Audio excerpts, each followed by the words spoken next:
Happy Tuesday, everybody. Welcome to the Sean O'Connell Show. Glad to have you with us. We're coming at you today live from All Trades Staffing, 182 West Haven Avenue in South Salt Lake, just east of the R.C. Willey off of 3rd West. If you are a business owner out there looking for a little help this holiday season, you need some extra package deliverers, you need some setups, some cleanups, some any kind of labor, contact Joe C. White down here, alltradestemp.com or 801-313-1234. Check them out. You can come swing by today for the next 3 hours. We'll be here live, and you can hang out. We'll have a sports discussion or two, and then you can get the business help that you need from All Trades Staffing. The show today and every single day is brought to you by friends over at Big Willie. It's not too far from here, 1717 South Main. Oh, man, they absolutely killed it with the hot lunch yesterday. The pesto chicken sandwich on that focaccia bun. I'm very much looking forward to whatever is coming in to the studio today for James to gloat about being able to eat while I'm out here doing the yeoman's work. Actually, you know what?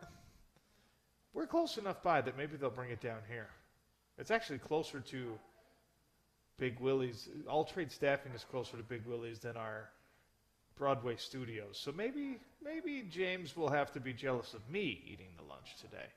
Either way, we're going to have a little bit of fun on the show. Gordy Chiesa is going to swing by, red and blue with Jerem Jordan, Jeff Schwartz in the afternoon, and then Andy Phillips is going to hop on to talk a little bit about the legacy of Kyle Whittingham and perhaps what is next for Coach Witt, which the further and further we get from the announcement, and obviously it was still only a couple of days ago, the less and less likely it feels to me that we get a major announcement beyond Coach Witt just finishing things out at the University of Utah in the bowl game, and heading off into a retirement, or at least a pseudo-retirement, where you'll probably hear and see him somehow connected to the Utah Athletic Department. So good news all over the place for Utah football, as we talked a little bit about this yesterday, not as much as I wanted to talk about it yesterday, but Spencer Fano continues to add to his list of accolades after an incredible year playing offensive line for the Utes, where he was decorated the school's first ever Outland Trophy winner.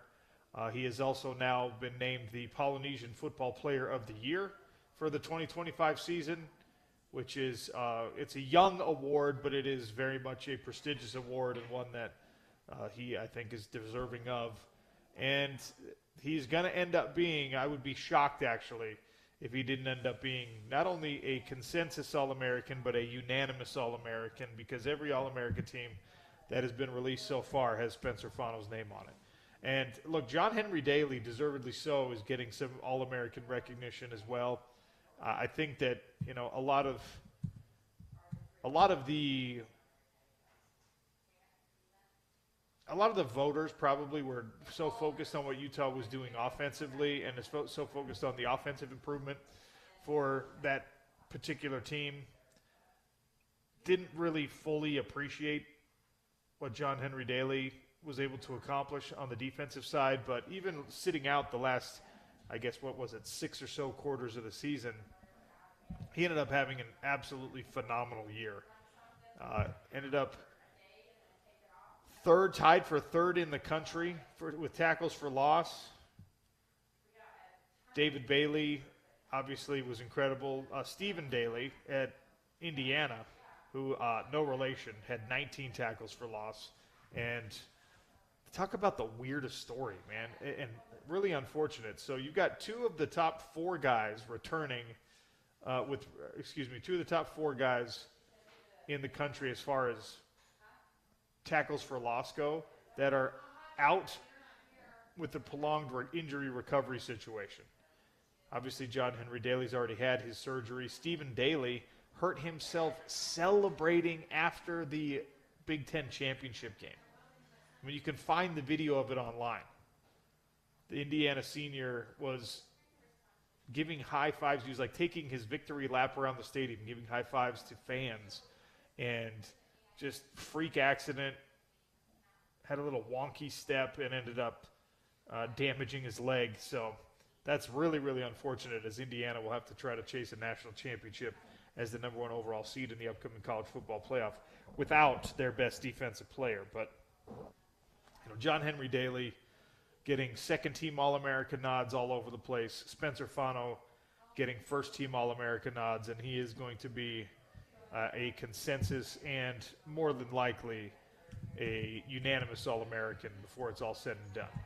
So as we continue to process what it means that Kyle Whittingham is not the head coach at the University of Utah, and we await the first opportunity to really talk with the new head coach, Morgan Scalley, on a one-to-one basis.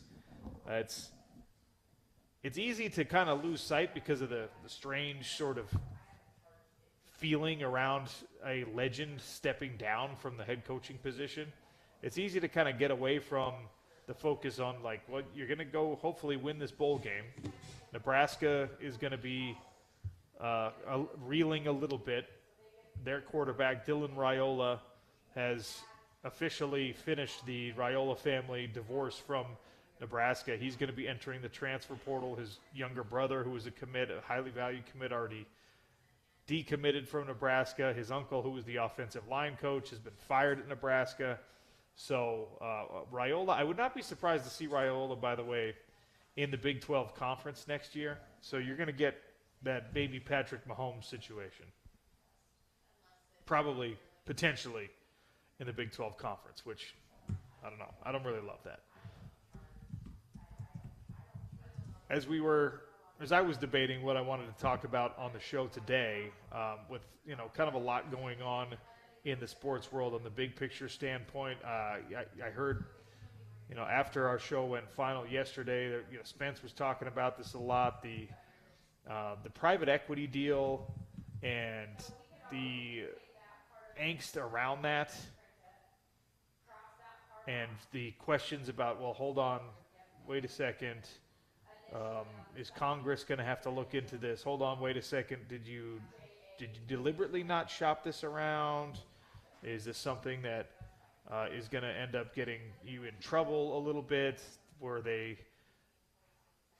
carefully vetting this whole process?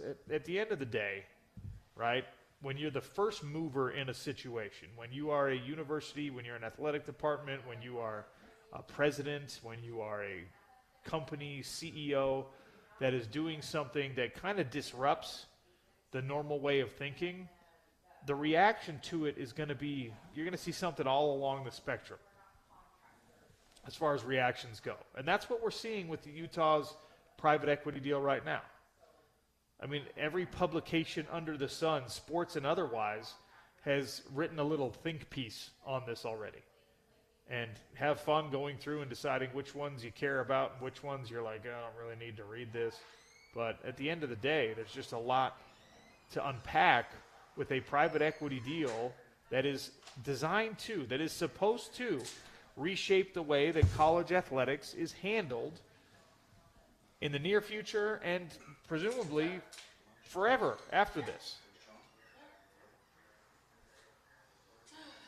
I am not a private equity expert. I am not the kind of person that is going to be able to tell you whether or not the legalese here and the fine print is going to be something that Otro Capital and Utah have to answer for in a negative way further into this process. I really don't know.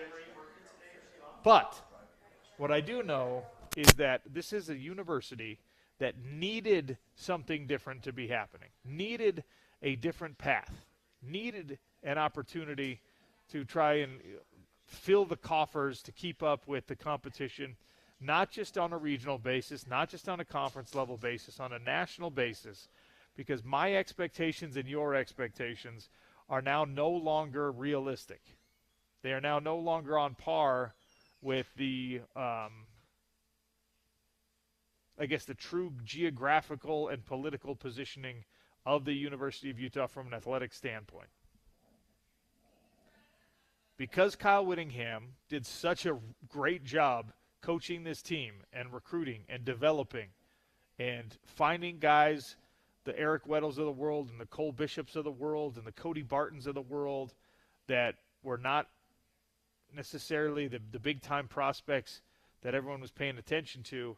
And this team, this coaching staff, that head coach, Kyle Whittingham, found a lot of those guys and helped Utah be an overachiever perpetually. Now, of course, the 2024 season was an outlier and a fluke accident and something that we don't need to keep belaboring because the bounce back, we watched it this year, 10-2.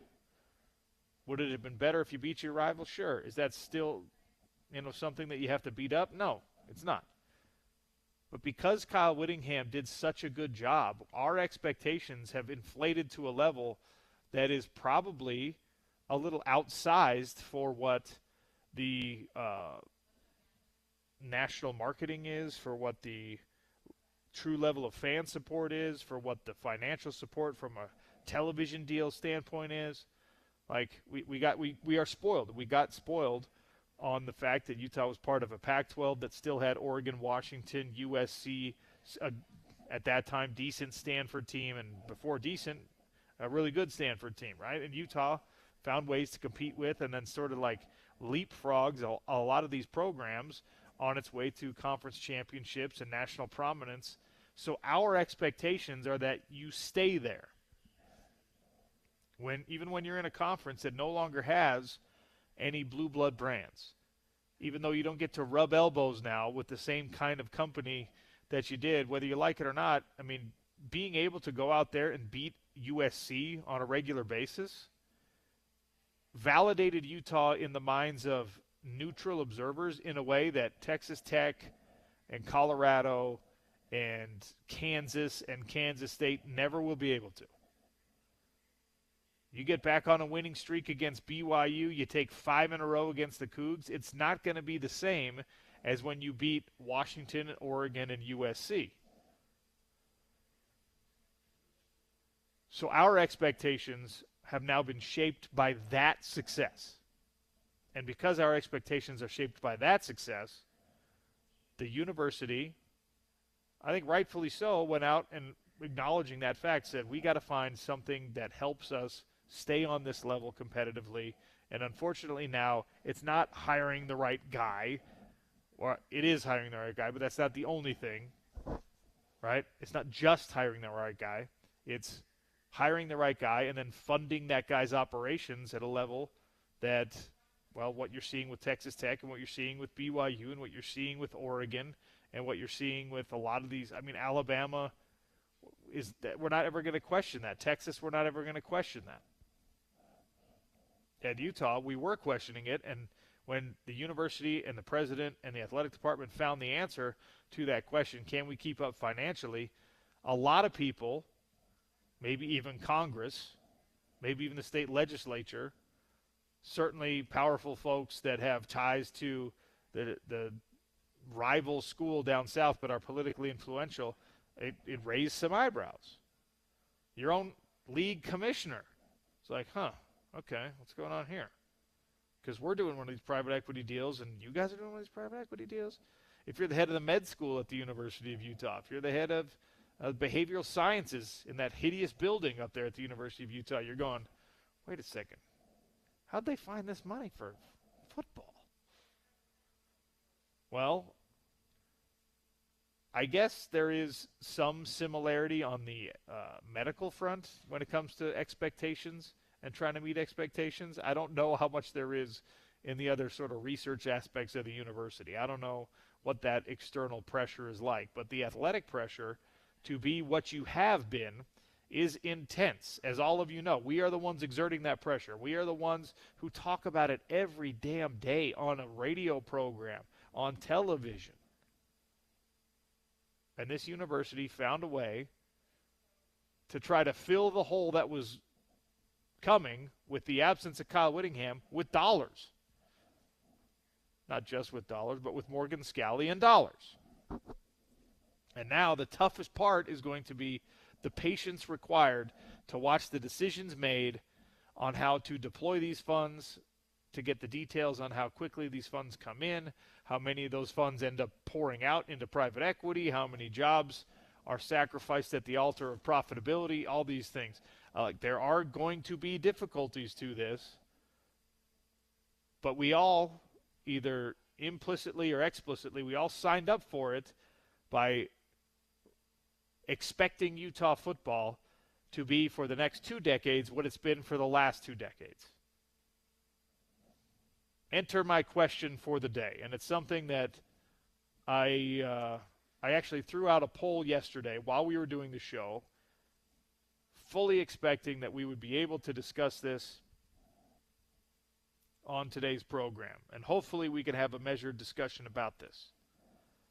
877-353-0700. That's how you get a hold of me on the text line at RealOC Sports. Knowing the table that has been set at the University of Utah, knowing what we do know about it right now with this private equity money, and obviously still being a member of a Big 12 conference that is great, but not everything you need it to be in terms of national prominence. Let's say that Morgan Scalley, for this question, and we'll open it up to further discussion, but for this question on the poll, let's say Morgan Scalley elevates one of his assistants to defensive coordinator, one of his already intact, already in place defensive assistants. Now gets the defensive coordinator job because Morgan Scalley is moving up. Who do you want that to be if you're a fan?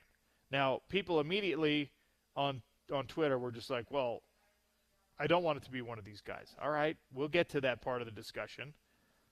But tell me, if it's one of these individuals, if it's Luther Ellis, Sharif Shaw, Colton Swan, Lewis Powell, who do you want it to be? Every one of these guys has shown that they're are pretty darn impressive at what they do from a position coaching standpoint.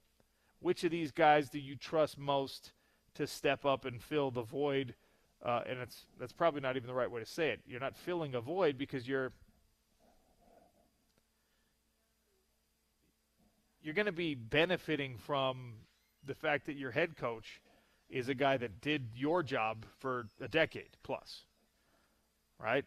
Now, there's some downside to that because your defensive coordinator, defensive-minded coach might have some ideas about how much he wants to meddle in your situation. But who are you promoting from a defensive position coach to defensive coordinator at the University of Utah with Morgan Scalley taking over? And, I mean, how much of this are we going to see, by the way, in the bowl game? Because I really want to know how Kyle Whittingham and Morgan Scalley are going to be managing their shared duties in the Vegas Bowl. Are they going to – is this like Kyle Whittingham being on the sideline, there's a figurehead, making his presence seen and felt and known, but kind of letting this be the first game of Morgan Scalley's head coaching career? Or is it going to be truly his last game where everything stays the course, that you do it exactly like you've done it for the entire season? And in that case, Morgan is nothing more than a defensive coordinator, which means that whoever you think should be plugged in as the next defensive coordinator is still staying in their lane as a position coach. The overwhelming favorites, 64% of the votes, and thanks everyone for participating, over 500 votes came in. Colton Swan got 64% of that vote. And Colton Swan was on the Weber State staff when I transferred up there. He is an excellent coach. Co-defensive coordinator at Weber State. He has some experience. Then he was the defensive coordinator at Weber State, and those were really, really good teams. He also spent time as the safeties coach, and he coached some all-conference, all-American safeties. Even before Weber State had rounded itself into being a perpetual playoff team, he was a guy that, Ty Sparrow, whose son I think is going to be, I think he's a class of 2027 kid, if I'm not mistaken. I hope to see him in a Utah uniform. Ty Sparrow was an excellent two-way player. Bo Hadley, another one of my teammates, Fremont High kid, if I'm not mistaken, ended up being an All-American at that level. Again, all under the tutelage of Colton Swan. And Colton Swan had a bunch of those dudes at Weber State, and then he comes to the University of Utah and ends up being the guy at the linebacker position who coaches. Devin Lloyd is one of the top 3 defensive players to ever play at the University of Utah. His position coach was Colton Swan. So is Colton Swan the right guy to be elevated to defensive coordinator? According to the poll question, the answer is yes. Sharif Shaw is absolutely invaluable. He is non-replaceable when it comes to his recruiting, when it comes to the relationships that he builds with especially the defensive backs on this team, with the fact that a guy like Sharif Shaw can get you into conversations from a recruiting standpoint that without Sharif you might not be getting into at the University of Utah. He is one of the most interesting and inspiring guys in all of college football. I've been kind of back and forth on how much I like the job he's done with the special teams coordination. I think that you have to be realistic about it, and you have to give some of the credit for a bit of a resurgence on the special teams front to Jake Kukis, who's now a special teams assistant at the University of Utah, who was the special teams coordinator at Oregon State for a long time. Luther Ellis, this is something that people never do. They never give defensive line coaches any kind of love as someone who could actually handle calling plays on a defense. And on one hand, I understand it because it's such a highly specialized thing for them to be coaching, and it's such a granular type of approach when you're out there with the big fellows and you're drilling the intricacies of one-on-one pass rush and hand fighting and all these types of things. There is a tendency to think that they're not the type that can zoom out and understand what's going on in the defensive backfield. For the front seven's the front seven. Maybe they know where the linebackers are supposed to be, but those defensive line coaches, they got no shot of being able to call a defense and understand how to disguise things to confuse a quarterback and things like that. And so Luther Ellis and Lewis Powell, who are remarkably good at the jobs that they have right now, are not being given a lot of ability or credit from the, hey, we should promote this guy to a defensive coordinator standpoint. And I sort of expected that. I think that we're probably doing them a little bit of a disservice in that regard. But, again, there's an experience factor here where Utah's, again, this is where the expectations come in. Utah's in a category now where you don't really get to cut your teeth on this job.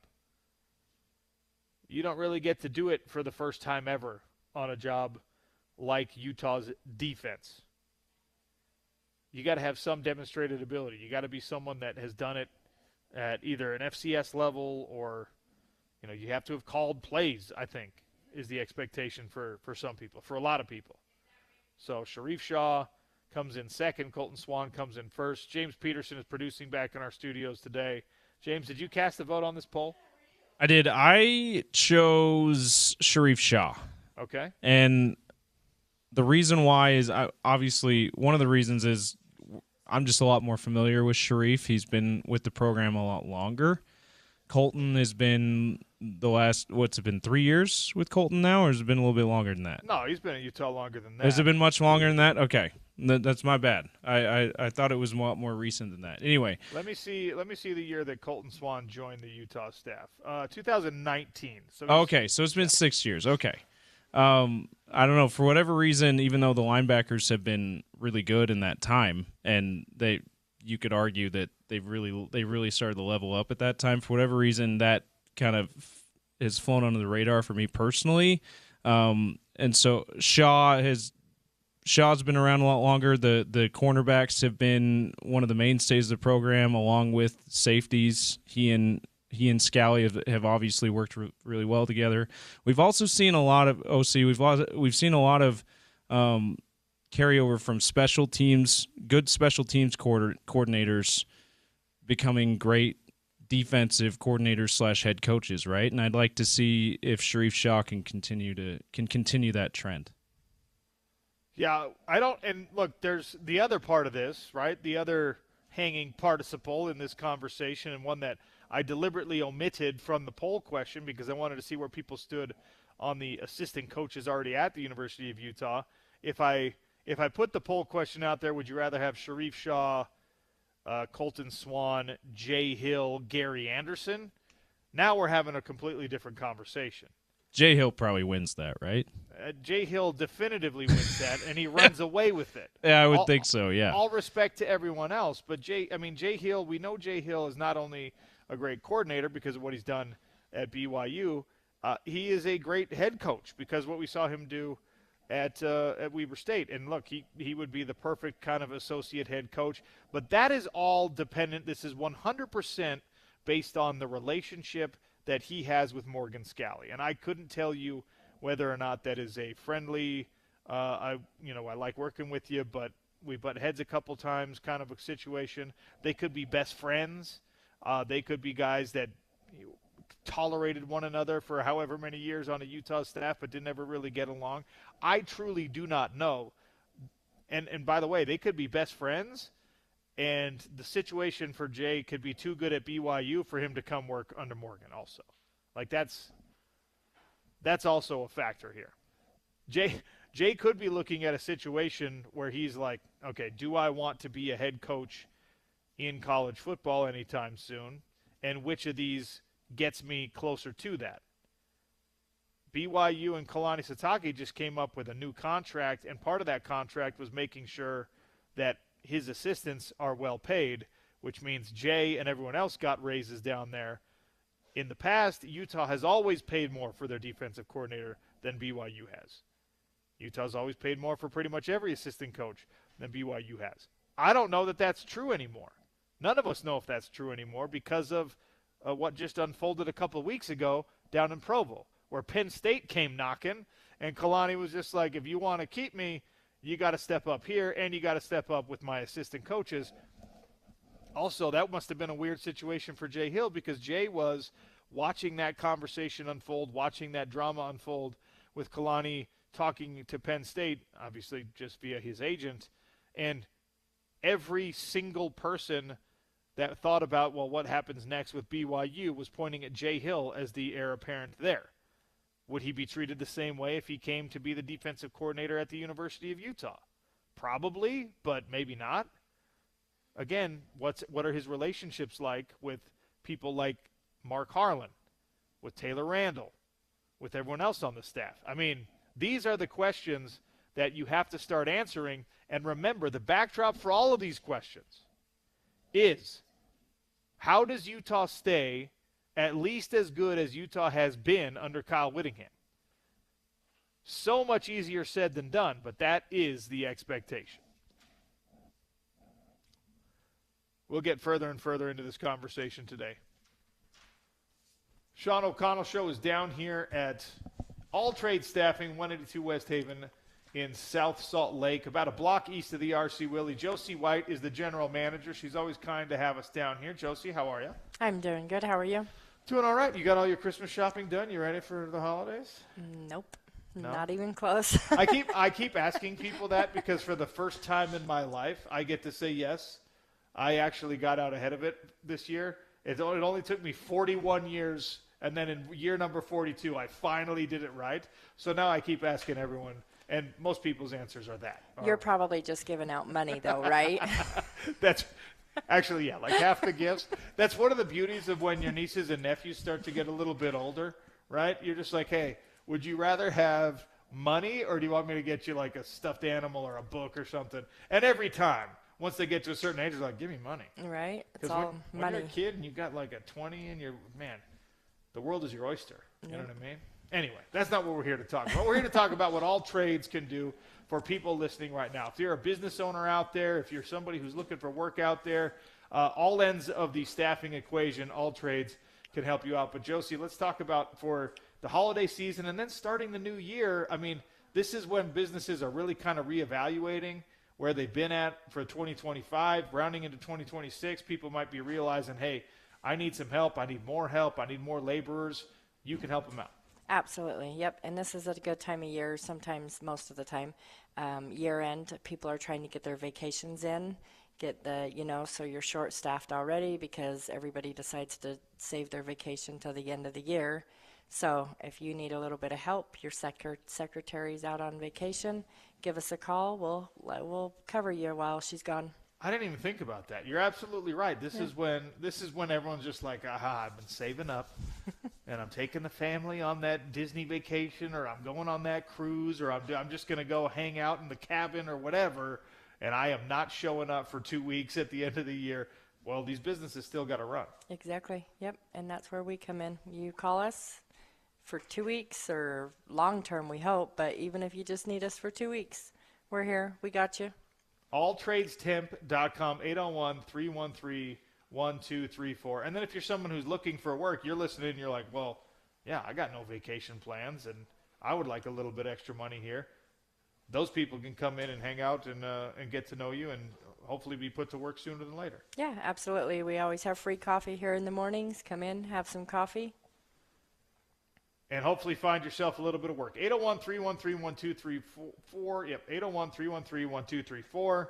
Alltradestemp.com. Josie, thanks for having us down here, as always. Thank you. Gordy Chiesa is going to join us next. Lots of crazy stuff going on in the NBA, but nothing more unexpected for me. Nothing crazier than the fact that the Jazz have a top 10 scorer and a top 25 scorer right now. Yeah, this Jazz team, the one that you've been watching. We'll talk about what that means moving forward. It's the Sean O'Connell Show on ESPN 700, 92.1 FM.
Our conversation with Gordy Chiesa is brought to you by our friends at Aladdin Industries, Utah's Velux dealer. The guru of all things NBA stops by once again. Gordy, how are you, sir?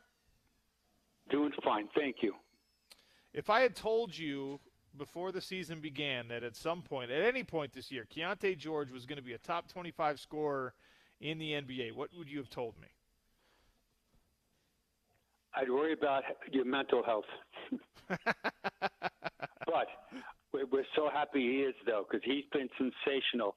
As a matter of fact, right on cue, since December 1st, Keontae George is averaging 26.5 points per game, 40% from the field, 43.8 from three-point range, 92.3 from the free-throw line, and 6.5 assists per game.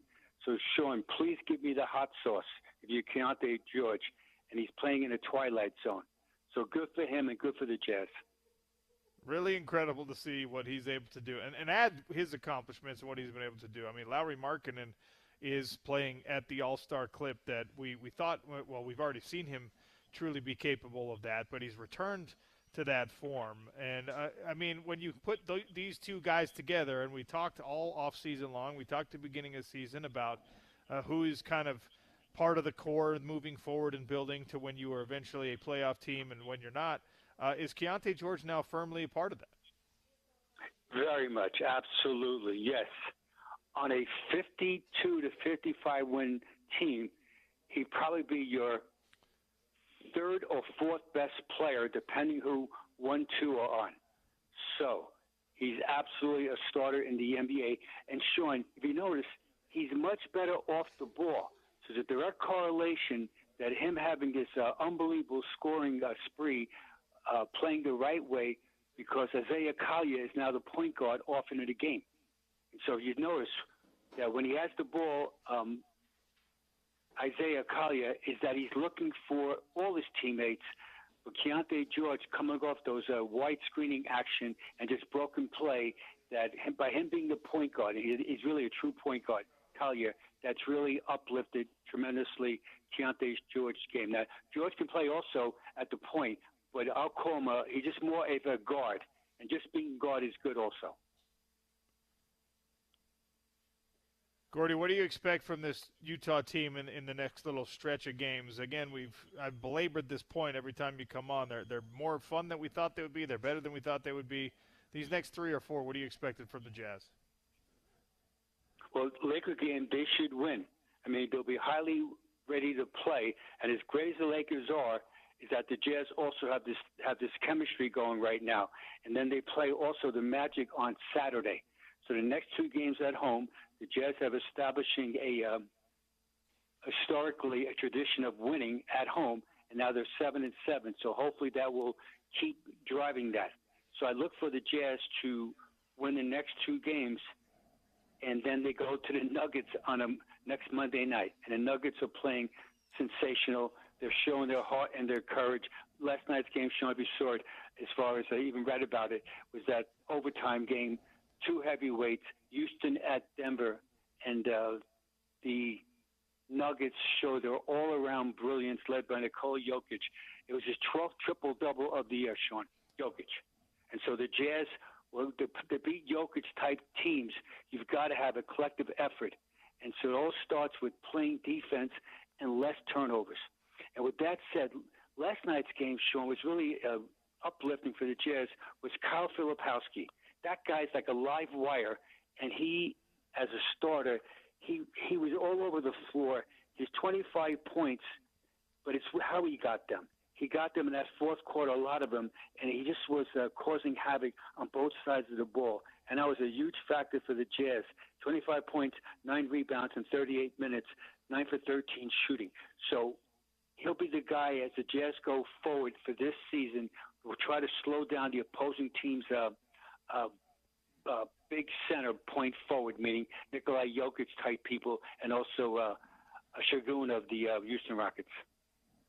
Well, you just referenced an overtime game. Last night you saw one with the Utah Jazz, obviously, and Cooper Flagg, who a lot of folks, just a few months back thought would eventually be in a Utah Jazz uniform. He's 18 years old, and he drops 42 points, what is ultimately a loss. How have you evaluated him to this point in his rookie season? Tremendous. But let's not forget, Sean, the guy's 18 years old. He turns 19 this Sunday, December 21st.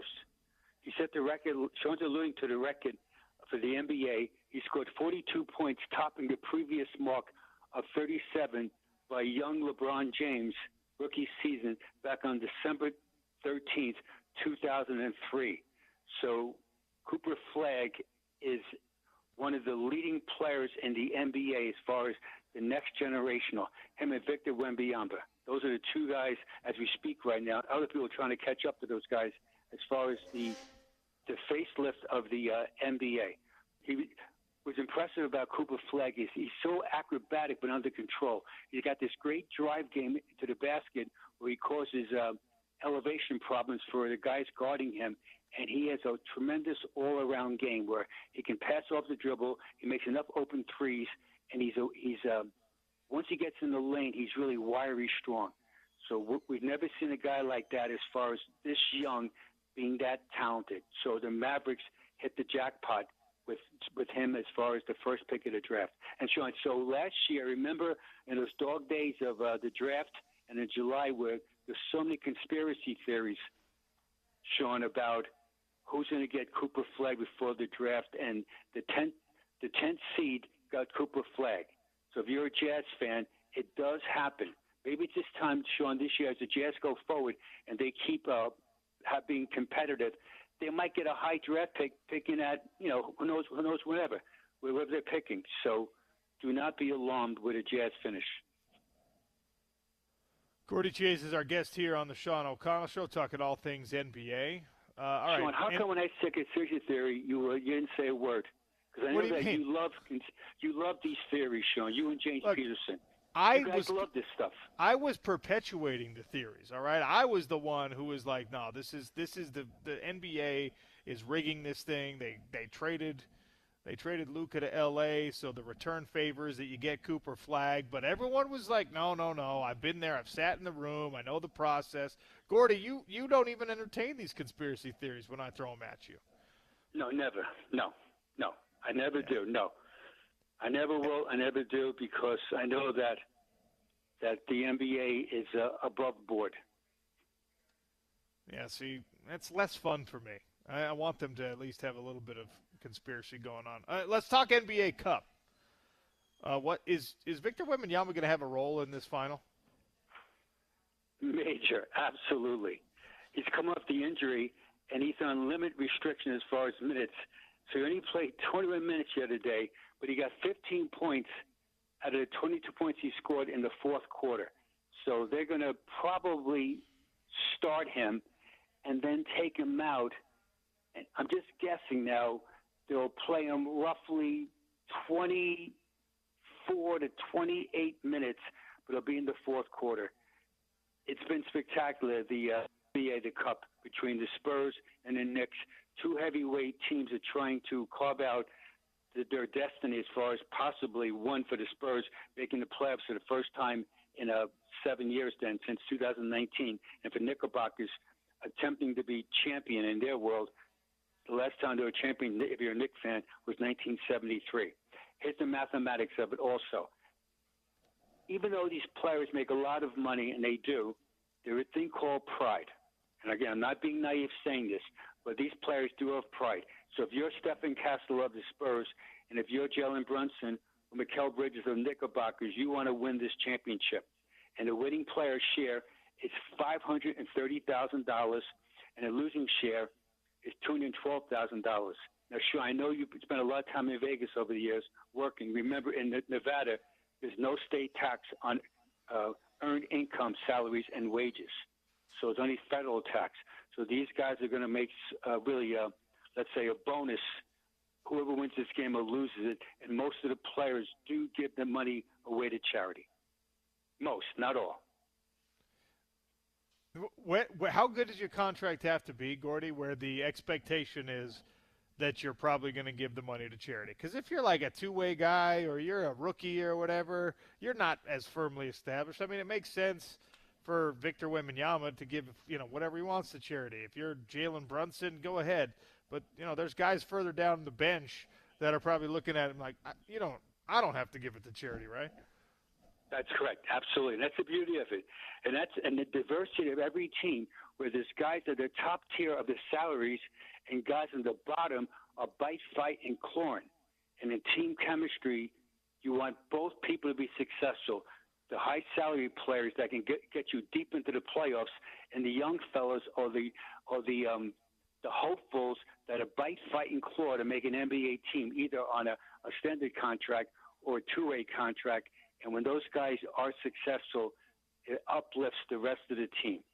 And so the NBA, they're ecstatic about this cup right now. They're the best of both worlds. They have an East Coast team in a major market, New York Knicks, and they have Victor Wembanyama in a small market, but a tremendous basketball organization, the San Antonio Spurs. Whoever wins tonight, if these two players play relatively well, either or, they'll be MVP of the tournament. That should be Jalen Brunson and Knickerbockers and Stephen Castle, who was the fourth pick of the draft for the San Antonio Spurs. And speaking of team building, here's who the Spurs, Sean, they drafted the last few years. Stephen Castle at the fourth pick back in 2024. They drafted Devin Vassell themselves, the 11th pick, back in 2020. They drafted Kendall Johnson, the 24th pick, back in 2019. They drafted Dylan Harper, the second pick, who's been sensational off the bench for them, second pick last year in 2023. And I purposely left out, all this guy, Victor Wembanyama, the first pick back in 2023. And so, yes, if you hit the jackpot on most of your draft picks in team building, it really adds to success, and also it creates an unbelievable culture in the building. What's the list today, Gordy? All right, list today is scoring. The most career points off the bench by an NBA players. So the most career off the bench, in other words, basically the sixth man. I kept it just for the top 10. And it's a Utah Jazz flavor in this. And both you guys in the studio, you guys know these guys who they are. Number 10 all time, as far as bench scorers, he's in the Hall of Fame. Kevin McHale scored 7,602 points off the bench in the beginning of his career. For the first 4 years, McHale came off the bench. Then he became a once-in-a-lifetime player and heading to the Hall of Fame. Number 9th all-time, Vinnie Johnson scored 7,860 points. His nickname was Microwave. And you know why, Sean? Because he heats up in a hurry in a game. Number 8, we all love this guy. The only southpaw, like Sean O'Connell, is Manu Ginobili. He scored 8,278 off the bench for the Spurs. Number 7, former Jazz man, now Knickerbocker, we're playing tonight in the Cup game, Jordan Clarkson. He scored 8,285 off the bench. Number 6, our friend and colleague, I had the privilege to coach him also, Big T. Bailey, thorough, Utah Jazz. He scored 8,695 as the 6th all-time bench scorer. Number 5, Ricky Pierce. From the Milwaukee Bucks, other teams, 9,513 tallies. Number 4, his nickname was Fast Eddie because he had such a quick jump shot. Eddie Johnson scored 9,569. Number 3, he's the father of the world's greatest shooter of all time, Stephen Curry. His dad named, and also a former Jazz player. Del Curry is the 3rd all-time leading scorer off the bench with 11,147. The next 2 guys, everybody knows who these guys are. Both these guys have the record for 3 times they were voted the 6th man of the year in their career. The second highest score off the bench is Jamal Crawford. He scored 11,279. And the number 1 scorer in the history of NBA off the bench, his nickname was Sweet Lou, Lou Williams. He scored 13,396 points. Quickly, what are some of the attributes? When you entered the game, it's a mindset. 1, you're ready to roll. 2, you dribble strike. 3, you're a green light shooter. 4, you're a broken play magnet. And 5, You're fearless. You shoot forward, not backwards. Thus, this is my list of today, the top 10 players, Sweet Lou Williams. Sweet Lou Williams can come off the bench for us any day here. Gordy, you're always a great conversation. I appreciate your time and your insight. Thank you, sir. Thanks, Sean. Peace out. Stay well. That's Gordy Chiesa, brought to you by our friends over at Aladdin Industries, your Utah Velux dealer. All right, Spencer Fano is awaiting one more announcement on All-American status to become not just a consensus All-American, but a unanimous All-American. We'll come back and talk about just how rare that is, especially for Utah football. It's the Sean O'Connell Show on ESPN 700 and 92.1 FM.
Hot lunch time here on the Sean O'Connell Show. We're going to get into All-American football teams and what Spencer Fano has to do to become not just a consensus All-American, but a unanimous All-American. The Hot Lunch is brought to you by our friends over at Big Willie's, 1717 South Main. Today's Hot Lunch special, A chicken cordon bleu sandwich with crispy onion rings, $13 will get you a hearty meal over there at Big Willie's. Honey mustard chicken, ham, Swiss cheese on top of that chicken, lettuce, tomato, onion, and, of course, perfectly crispy onion rings on the side.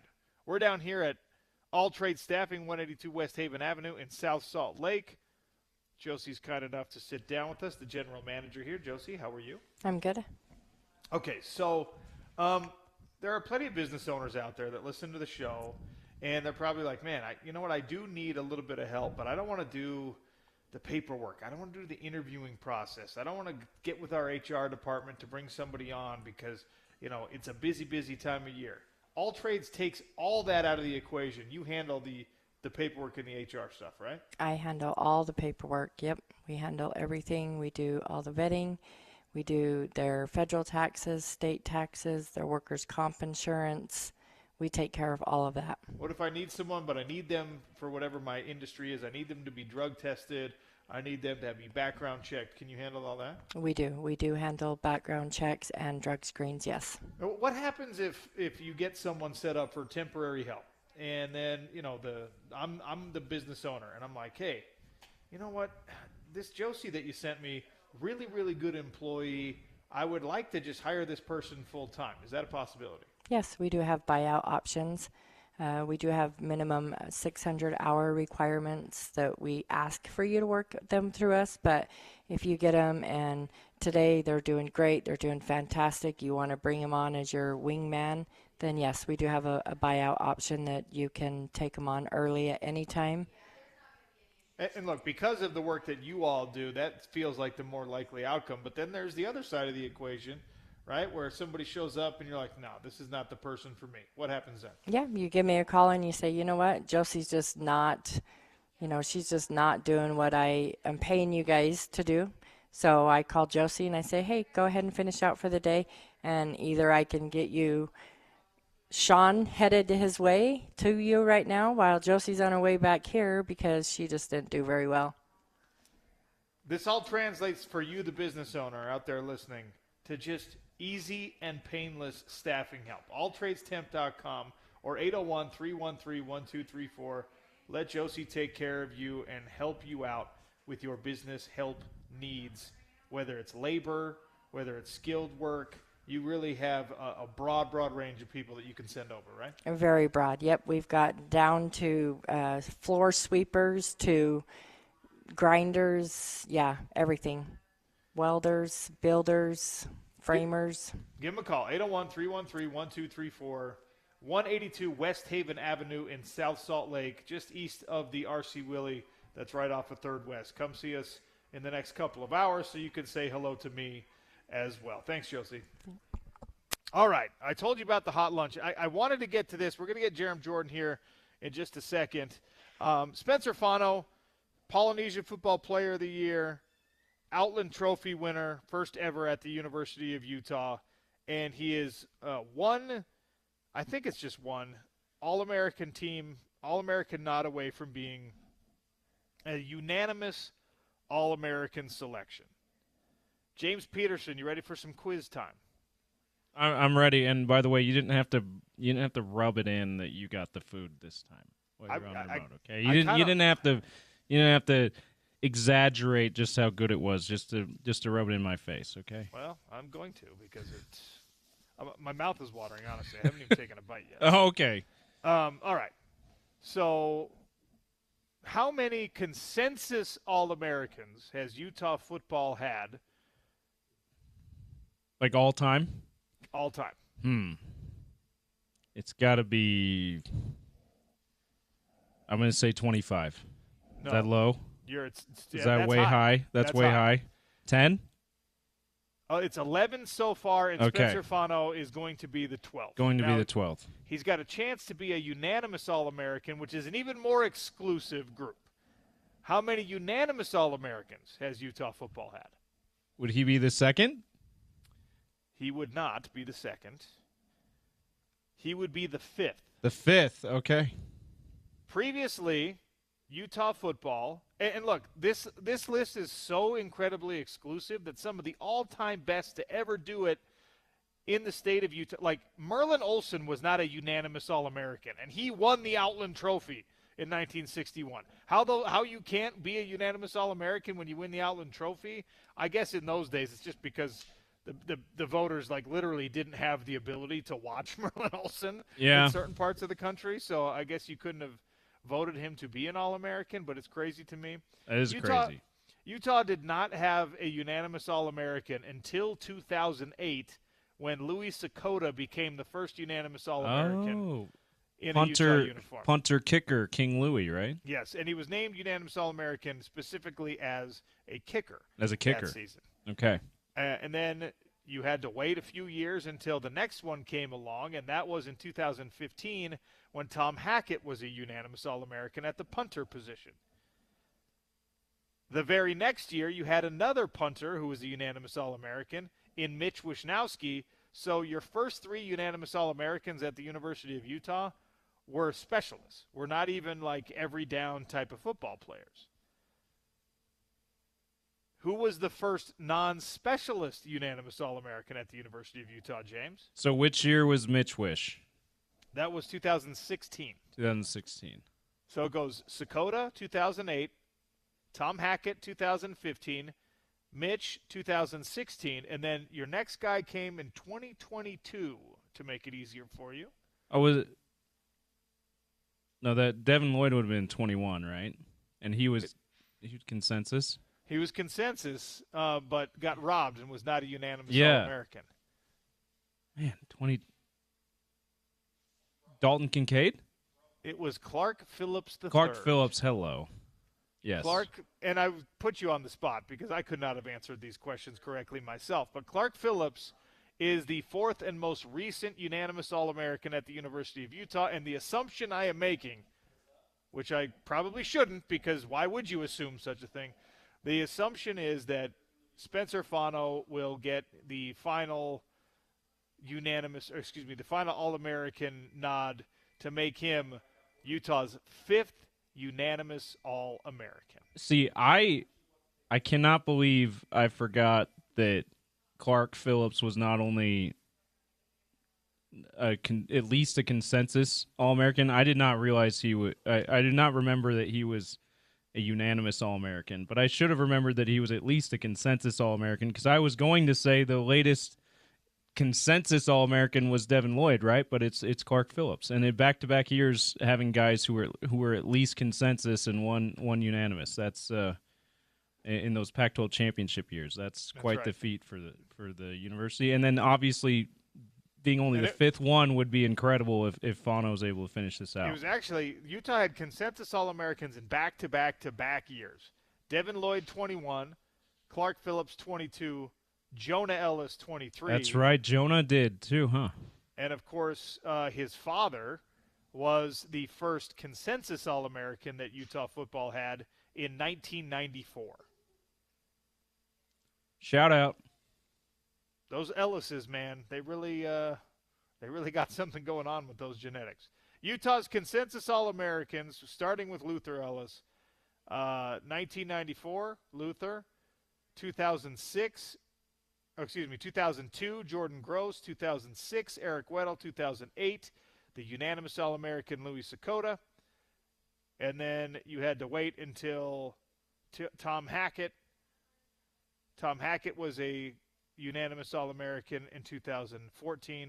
He was a consensus in 2014, unanimous in 2015. Matt Gay in 2017, Mitch Wisnowski in 2016.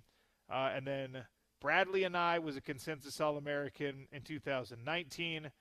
Devin Lloyd, Clark Phillips, Jonah Ellis, 21, 22, 23, respectively. And now Spencer Fano, consensus All-American in 2025, and I expect him to be Utah's fifth unanimous All-American in the history of its football program. How many unanimous All-Americans does BYU have in its history, James? 17. 6 unanimous Whoa! All-Americans. Oh, unanimous. Excuse me. I'm thinking consensus. That's my bad. 6 unanimous. I would say 17 consensus. How close am I with that? I don't have the list of you don't have that? consensus Okay. in front of me. I can find it, but The unanimous selections by school. What school do you think has we're going all the way back to when they first started decorating unanimous All-Americans. The first ever unanimous All-American, according to Wikipedia, which is never wrong, was in 1924. Never wrong. And it was Red Grange. So going all the way back to 1924, which school has the highest number of unanimous All-Americans? Notre Dame. Ooh, that's number 2. Very close. Is it Ohio State? It's actually Alabama. Alabama. Well, yeah. Notre Dame and Ohio State are tied at 39. Okay. And Alabama has 41 in its long and illustrious history. Coming for you, Notre Dame and Alabama. Come on now. All right, we got to take a quick one. Maybe I'm going to ask Jeremy Jordan if he knows how many BYU unanimous All-Americans there have been. And I'll look up during the break how many consensus All-Americans BYU has had. It's the Sean O'Connell Show. Hot lunch coming at you from Big Willie's on ESPN 700 and 92.1 FM.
Welcome to the Sean O'Connell Show on ESPN 700 and 92.1 FM. Welcome in our friend, Jeremy Jordan, for Red and Blue, brought to you by Murdoch Ford in Santa Quinn. A great time to take advantage of the end-of-the-year sales they've got going on, 0% financing for 60 months on multiple vehicles. Check them out all the way down there in Santa Quinn. Jeremy Jordan, how are you, sir? I'm doing great. How are you doing, Sean? Doing all right. Lots to discuss. It's been a couple of weeks since we caught up with you. We're waffling back and forth between the end of football and the start of basketball. So we had your guy JT, Jonathan Tavernari, came on last week, gave you a little bit of a break. Obviously the biggest story right now in the state of Utah, I think, is safe to say, is Kyle Whittingham has stepped away from his head coaching position at the University of Utah, and you are the first BYU Coug to offer his opinion on the matter. What did you think when you heard the news? Not entirely surprised. I've been hearing that Kyle actually, wants to keep coaching, wants to keep going. If it was up to him, probably would still be the head coach. But I understand sort of the desire from Ute Nation to kind of go to the next phase of life here. And what a phase it was from Kyle. I mean, turned Utah into a power. Took Utah into a power conference. Like, I tip my hat. He was incredible. He was tough to beat for 9 straight years, and BYU's had to fight and claw and scratch to be competitive, and now, you know, has its own win streak going. So it's been a battle, and I love it and I hate it. You know, at the same time, it's been wild, and he deserves the statue. He deserves every accolade, and he's one of the all-time great Utes up there, man. Look, because this is red and blue, we're going to bite down on that thing you just said. A lot of people are hearing what you just mentioned, that, you know, if it were, he had his druthers, that Kyle Whittingham maybe would have come back for another year. Tell me your thoughts on that. Like, I mean, he's the coach in the history of this program, and if it's not 100% his decision, is it the right decision that Kyle Whittingham will not be coming back? I mean, that's up to the powers that be at Utah, right? I certainly, you know, get the sense that, you know, it feels like the fan base, like, wants to move to the next step and kind of move on and whatnot. I mean, even in the late years of LaBelle, like, BYU was kind of waffling a little bit, and, you know, that last year they're kind of 6-6, and so you move on, you go 12-0 to start the next year. Like, sometimes a fresh face can kind of rejuvenate things, even if you respect and revere and love that person. So I kind of get that from that sense. But when the announcement came out, it didn't say he retired. It said he's stepping down. Like, that's very different. And then there were reports, right? So it wouldn't be weird, though, right, to see Kyle Whittingham coach somewhere else. Like, he's still got the competitive juices going. It's not like he needs the money. It's this guy is a competitor, and he still wants to compete. I respect the fact that he still wants to do it. But it is tough. It's kind of like when Dan Roberts, you know, like, stepped down and retired as kind of the PA voice of the Jazz, and then suddenly he's in the Huntsman Center with Utah. It's like, wait a minute, he didn't retire, he wanted to keep going. Tis the business of the thing, and we'd love it to be this kind of closed-ended book, and the music sort of comes to a crescendo and it ends, and it's great, and we all go home. But it's not always as kind of clean and cut dry like that. Yeah, we'll see how it all plays out. It's going to be interesting, I think, to kind of process over the next weeks and months. And Kyle Whittingham is scheduled for now to coach alongside Morgan Scalley, his successor, in the upcoming Vegas Bowl as we get ready for a and bowl then he'll season. join Gary Anderson as a analyst on the BYU stat. I love the people that have put that out. They're like, oh my gosh, BYU has a chance to do the funniest thing. that is probably not going to happen. We'll see. Look, we were talking about this Can you earlier. Imagine? Come on. No, I cannot even imagine. People would get legitimately sick. You would have people like at work when the news broke. People would be running to the bathroom to vomit if that were the case. Look, I am curious to see if there is, because these staffs know each other so well, right? And there's always like this back and forth and things. And now there's a little shuffling of the deck. As Morgan Scalley takes over, it makes sense that he's going to, you know, make some decisions. And what I'm hearing is that there's going to offensive continuity will remain at the University of Utah if Morgan has things his way, and I hope that's the case. And then there's this big question of, well, what does he do with his defensive coordinator position? Yep. Because if you put it to the Utah fan base, they say, go get Jay Hill from BYU. Yeah. Okay, easier said than done with the raise that Kalani got himself and everyone else. There's also the Gary Anderson thing. He's had that job before at the University of Utah. He is not a coordinator at BYU, so it's not a lateral move. It would be a big promotion for him to go from an analyst to a defensive coordinator. But I don't know if he wants to take that on at this point in his career and things like that. Is there any circling of the wagons happening in Provo so that Morgan doesn't come for, I don't know, Sione Pua, come back to the staff. You were my former teammate. Bring your kid with you. Whatever. Is any of that even a mild concern in Provo? I haven't heard anything. It's not smoky as of now. That doesn't mean it's not happening, but I could certainly respect the fact that there are likely conversations happening with some of those guys. I mean, Morgan knows these guys well, and they've been part of some of the best Utah teams ever. There's a reason that BYU wanted them here because they're great minds, even Chad, right? So all these guys, I would be shocked if they weren't at least considering it. and these guys are good. That's why they're on one of the two staffs, because both these programs were top 15 this year, which is fantastic. So what are you hearing about bowl prep practices at BYU? And obviously it's not the place that they wanted to be in the postseason, but they, I think, are handling this as well as can be expected. And the Pop-Tarts Bowl, after Notre Dame said no, which I, as a guy who grew up on Notre Dame football, I was ashamed to see. They just handled it the way that you would expect a Kalani Sitake coach team to handle it. All right, on to the next. We'll take on whoever you send us. And, now the PR starts for the Pop-Tarts Bowl with Kalani and Coach Pry sharing a little toast of actual trophy toasted Pop-Tarts. Is this going to be as fun as I think it is? That's got to be the most expensive trip to just eat a package of Pop-Tarts of all time. Like, I don't know if it was a PJ or they just put, business class for Kalani or what. I have no idea, but he goes to Orlando to eat some Pop-Tarts, takes the picture, fantastic, goes to dinner, comes home. I think we know exactly how BYU is going to prepare for the bowl game based on what they did last year, Sean. Last year, BYU was severely disappointed to lose out on a tiebreaker, not go to Arlington. They didn't pout. They showed up at the Alamo Bowl and kicked butt. I think they're going to do the same thing in terms of prep well. They're playing a better opponent, in my opinion, this year, Georgia Tech than Colorado from last year. I think it's a tougher matchup. I think the quarterback's going to play way better. Haynes King was 10th in the Heisman voting. This is a top 15 offense. The defense stinks for Georgia Tech. They're kind of in the 80s. So BYU's run game hopefully will be good. And that's continued on. Does LJ play in the game? We haven't heard he's not, so we're going to assume he is. But, hoping LJ comes back next year, opts into the bowl game. There's not been a lot of opt-outs the last couple of years for BYU football of major players. Kind of the only one I recall would have been Kingsley Suamatia, but BYU didn't make a bowl game that year.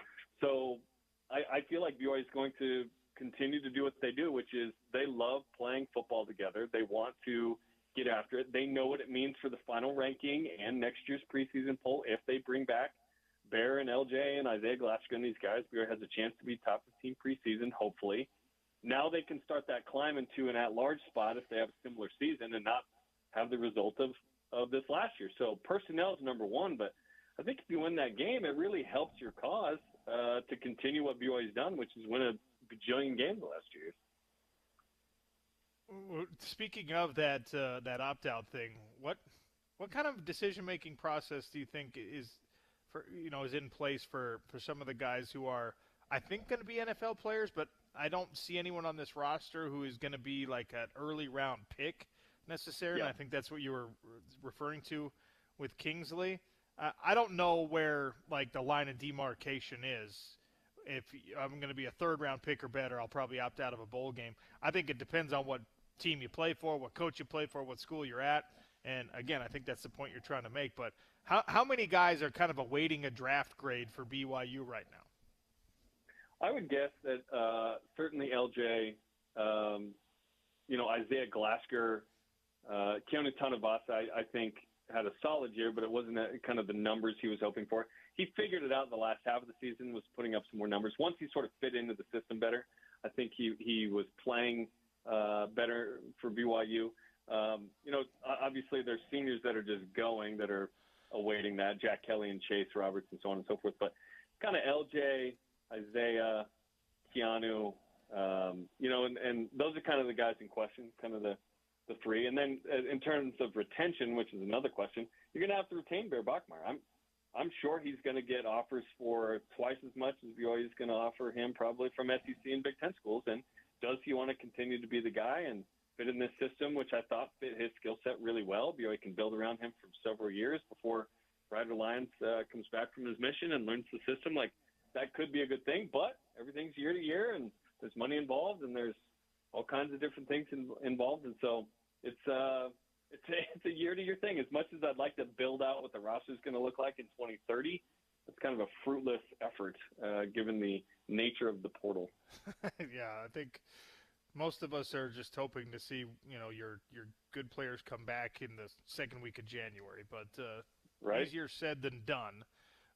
With respect to the Bear Bachmeier conversation and stuff, like, it feels like he's very much a cultural fit, the way he was raised and all that. not an LDS kid, right? But it does seem like he and his brother have found a spot there that makes sense for them. And, I'm sure Notre Dame's making a phone call because, if I'm not mistaken, they were raised Catholic. But it feels to me like maybe one of those rare situations where it's not like, oh, obviously he's a Mormon kid, so of course he wants to be at BYU. I'm looking at it and saying, well, even though I don't know that he's a Mormon kid, it seems like he really does want to be at a place like BYU. Is that a fair assessment in your mind? In talking to the family and, talked to his dad 10 or 20 times throughout the season, yeah, I think they love BYU. They love the system. They love the culture, the team. I think it's a great fit, like you said, for all those reasons. I think Notre Dame has C.J. Carr, who's a redshirt freshman. I think they feel like they're pretty set. So I wouldn't think that Notre Dame would call them per se, but maybe they just call every Catholic quarterback. Who knows? Maybe Notre Dame's not the best example, but just the idea that, like, if it matters, right? If that part of your life at that age is what's going to help you make decisions, which, by the way, I don't think for most, like, 19 and 20 and 21-year-olds right now, you're making a lot of college decisions, especially college football decisions with all the money involved. You're probably not doing that in a lot of faith-based manner for most people.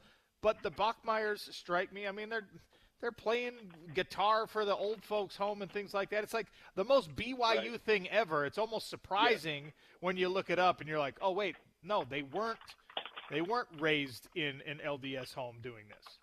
Yes, and when Bear cut his hair, like, he looked like he was getting ready for his mission photos. You know what I mean?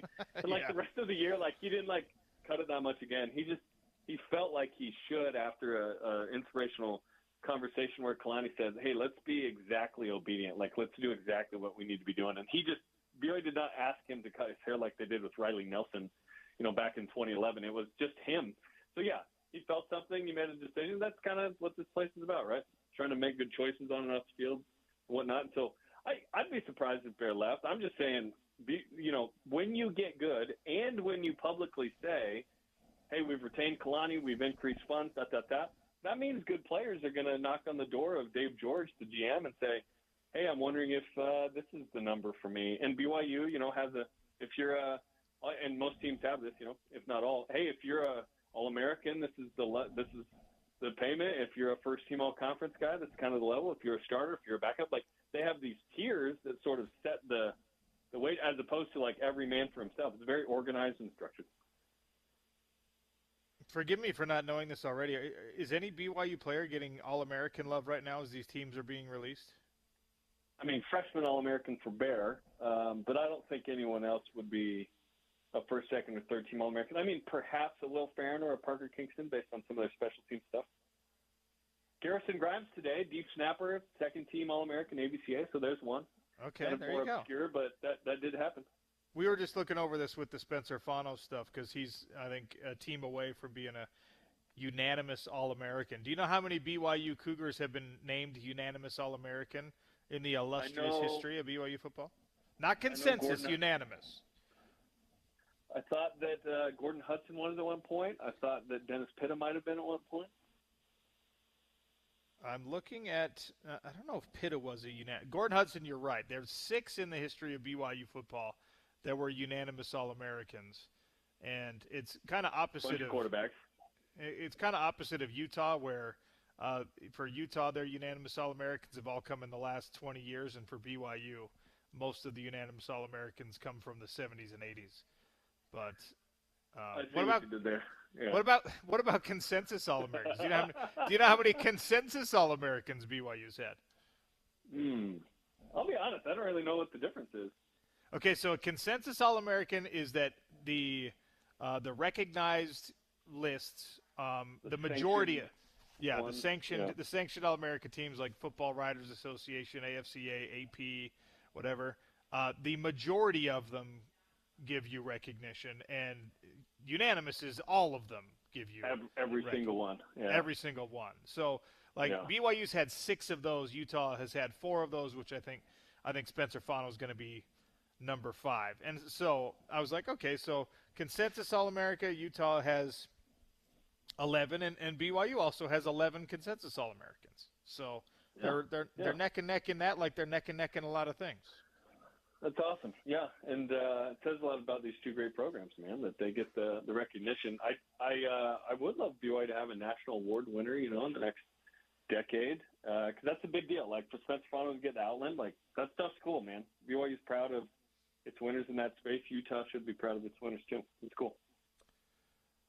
I'm sure we'll have a conversation or two before the Pop-Tarts Bowl itself is actually played, but what is the fan level of enthusiasm right now? Because understandably, there were a lot of people who were pretty nonplussed that, you're not part of the college football playoff.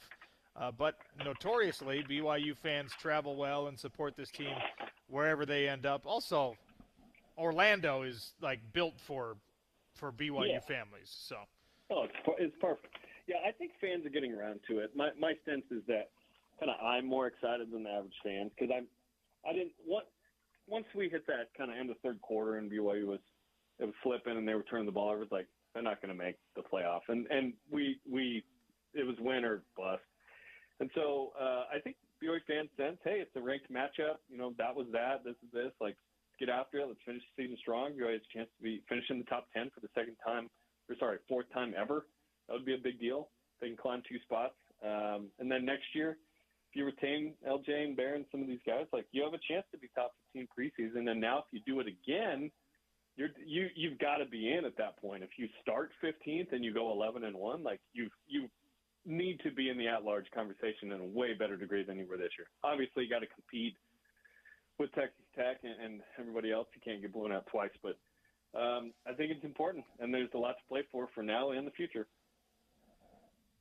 Jerem, you're a valued contributor to this program. I hope you realize how appreciative I am. I don't think we're going to have a conversation before Christmas, so have a Merry Christmas with your family and a great holiday, and we'll chat again soon. Likewise. You going to any Utah hockey Mammoth games here recently? Because I look for you every time I'm up there. Yeah, no, I'll be there for. I got something like the 21st or something. I got tickets, so okay. I'm going to that one. So I'll find you. I'll look for you. Yeah. I'll look for you, man. All right. That's Jerem Jordan for Little Red and Blue, brought to you by Murdoch Ford Santa Quinn, our BYU insider. And BYU with look, if you're going to not be in the college football playoff, the Pop-Tarts Bowl is about as fun as it gets with the marketing that Pop-Tarts has done around that game. And Kalani's really embraced it. He's really leaning into it. And it sounds like he's got a decent amount of passion for Pop-Tarts, which I can 100% sympathize with. We're here at All Trades Staffing today, 182 West Haven in South Salt Lake. 801-313-1234. Josie White, the general manager, is kind enough to host us every now and again down here. She sits down to answer a couple of my questions. alltradestemp.com, by the way, if you want to check them out online. Josie, we've been talking about kind of being the business owner end of this equation. There are a lot of people out there, especially this time of year, where they're looking for work. Maybe they're looking for extra work. Little Sally, little Johnny, they've got some expensive taste for the old Christmas presents, and maybe you're looking for some extra scratch in order to make that happen for the kids. What can All Trades Temp do for people who are looking for work? Yeah, just come down to the office Monday through Friday in between 8 and 5, fill out an application, tell us what your skills are, and we'll try to find you the job that you're looking for. If you're not necessarily in the market for just temporary work and you're hoping to get something on a career path, obviously we talked about this earlier where you do have people hired out of all trades to be permanent workers for a lot of these different businesses. If I show up and I'm like, man, here's what I've done before, here's what I'm hoping to do, can you try to put me on a career path as well? Yeah, absolutely. We can just try to line you up with the customers that's looking for the type of work. Or if I get applicants that come in and fill out an application, I definitely have customers that are looking for the people, and then I can just reach out to the customer and say, hey, I just had this master welder come in and apply today. Would you like to do a weld test? And they're like, yeah, great, send them over, Cool. What do you have the greatest need for right now? What are your customers looking for in terms of workers right now? If there's folks out there driving around, listening on their radio like, hey, well, I'm a framer, I'm a welder, I'm a whatever. What are your other clients looking for most right now? So we are looking for a master welder. Okay. We are looking for a machinist master grinder. Okay. Right, like wow, like come on. I don't know a whole lot about that, but it sounds cool. Right. And then painters, framers, that type of thing. All right. So if you're a tradesperson who is looking for a little extra work, or you're just trying to find the right spot for you, alltradestemp.com, 801-313-1234, or 182 West Haven Avenue in South Salt Lake. Josie will find you some work, and if you're a business owner out there who's looking for people like that, she'll hook you up with the right folks. Absolutely. 801-313-1234. Josie, as always, thanks for having us. Thank you. All right. Andy Phillips is going to join us on the other side. I don't want to put words in anyone's mouth, but even when he was just a player on the team, it seemed like Andy Phillips and Kyle Whittingham had a different level of relationship and understanding than a lot of guys who have worn that Utah uniform. I think it comes from their passion for skiing, but we'll leave it to Andy to tell us exactly where it comes from when we talk to him next on the Sean O'Connell Show, ESPN 700, 92.1 FM.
Well, welcome back to the Sean O'Connell Show on ESPN 700 and 92.1 FM. We're at All Trades Staffing today, 182 West Haven in South Salt Lake. Swing by, say hello. If you need a little bit of work, All Trades can hook you up. If you're a business owner who needs help, maybe with staffing, maybe you're a construction guy, maybe you need some cleanup, maybe you need someone to help you set up a big Christmas event, whatever it is, alltradestemp.com. We welcome Andy Phillips, Utah football legend, four-time all-conference kicker, All-American. I mean, the accolades speak for themselves. You guys all know who we're talking about. Andy Phillips joins us here on the Sean O'Connell Show. Andy, what's up? What's up, OC? How are you, man? I'm doing all right, man. I'm excited you volunteered to come on the show today because obviously, you know, we're still digesting the news that Kyle Whittingham has stepped down from his role as head coach at the University of Utah. And one thing that I think is somewhat hard to find with Kyle Whittingham, it felt like he didn't really have a tendency to get overly close, buddy-buddy, friendly with guys that were on his teams. And I pass no judgment on that one way or another. That's just how some coaches are. It seems like you guys have that shared passion in the skiing world, so maybe you know Coach Whitt on a level that some people don't. Is that an accurate assessment? Yeah, I would say so. I mean, Coach and I have had a close relationship ever since I walked on, and I think that we have I mean, look, when he took over the kickers, which, by the way, OC, I got to say, I've been listening, and it sounds like you have a little bit of hate towards the specialists. I heard words like, you know, All-Americans, but they're not every down players. I heard, all these things. And it's like, Andy, don't put that evil on me. Put this out. You will never find someone who has more appreciation for special teamers because even at the height of my college football career, which is not exactly a height, that's all I ever got to do was play special teams. So Fair enough. You're not finding someone like me casting aspersions. Specialists are specialists, though. They're not every down players. They're specialists, and they're incredibly important. But I'm going to tell it like it is. And, yeah, I kickoff team was my favorite thing in the world because, you know, when you're like a third-string linebacker, that's your whole life. That's all you got. I'm not hating on specialists. It doesn't get much better than special teams. No, I know you're not. I know you have a true appreciation for it. I know you're close with Tom Hackett. You know the grind that we go through, and so I'm just giving you a little crap. But I'd have to say that I mean we had a special connection, Coach Whitt and I, and we still do when it comes to talking skiing and kids and his grandkids. But when he really stepped in, I think to take over the specialist, I walked on 2012. It was a red shirt year for me. Specialists did not perform super well that year. And so, I mean, I think we had a blocked punt, which was the first time that had happened in a decade. We didn't have a great percentage of conversion on our field goals. And so Coach decided to step in and just oversee it as Tom, going into what was his sophomore year, me going into what would be my redshirt freshman year. And so, absolutely. He kept all players a little bit at an arm's length just because he still needed to be coached. He still needed to come down on you if he needed to. But, meeting with him every single day, learning about the way he thought, the way he operates, watching him in the weight room while we're in there, we got a special connection through all that time we spent together and hearing his comments and his coaching and his wisdom. So it's interesting because he did step in to kind of fix the problem, which a lot of head coaches don't do it that way, right? Especially with specialists. A lot of head coaches would be like, all right, fine, let's just go hire a different special teams coach. Let's get like a GA that knows more about kicking, whatever. But the fact that Kyle Whittingham, and it makes perfect sense with what we know about his personality, that he's the one, he's like, no, if I want this done right, I'm going to do it myself. I think that's great, and it worked out well with the specialists. I think that part of his reputation as a coach is that, he had a hard time sometimes, and I think he got much better of it later on in his career, being like, okay, you go do your job. I'm not going to meddle with it. Or at least he developed a reputation for that, whether that was fair or not. And all head coaches are control freaks, otherwise you wouldn't be a head coach. But do you think that even amongst when you compare him to other head coaches, maybe that Kyle Whittingham is that much more detail oriented or that much more willing to like take on the problem rather than delegate? Oh yeah, 100%. And I think as you're reading off those All-American names, you have Tom, you have Mitch. They're not getting those All-American accolades if they're not netting 45 to 47 yards of punt, and if they're not punting, the X number of times throughout the year. Like, special teams is what took that Utah football team from those 2, 5, and 7 years, and transition into the Pac-12 as more of a powerhouse. And it's like Coach understood that. Hey, our offense isn't producing. I mean, I think I led the field goal the nation in field goals of 40-plus yards for a couple of years. So it's like our offense wasn't quite as effective as perhaps we wanted it to be. Let's flip the field. Let's rely on our defense. And then when the opportunities come up to convert field goals, that's going to keep us in games. That's going to win games. And so understanding that and understanding the importance of that, I think for, a number of those years was what Coach Witt, he just wanted to have his finger on it. And he's the kind of guy that he wants to be competent in everything that he does. And so understanding not just the strategy, and the scheme of special teams, but okay, Tom, you mishit this ball. The hang time wasn't 5, it was 4-5. What happened?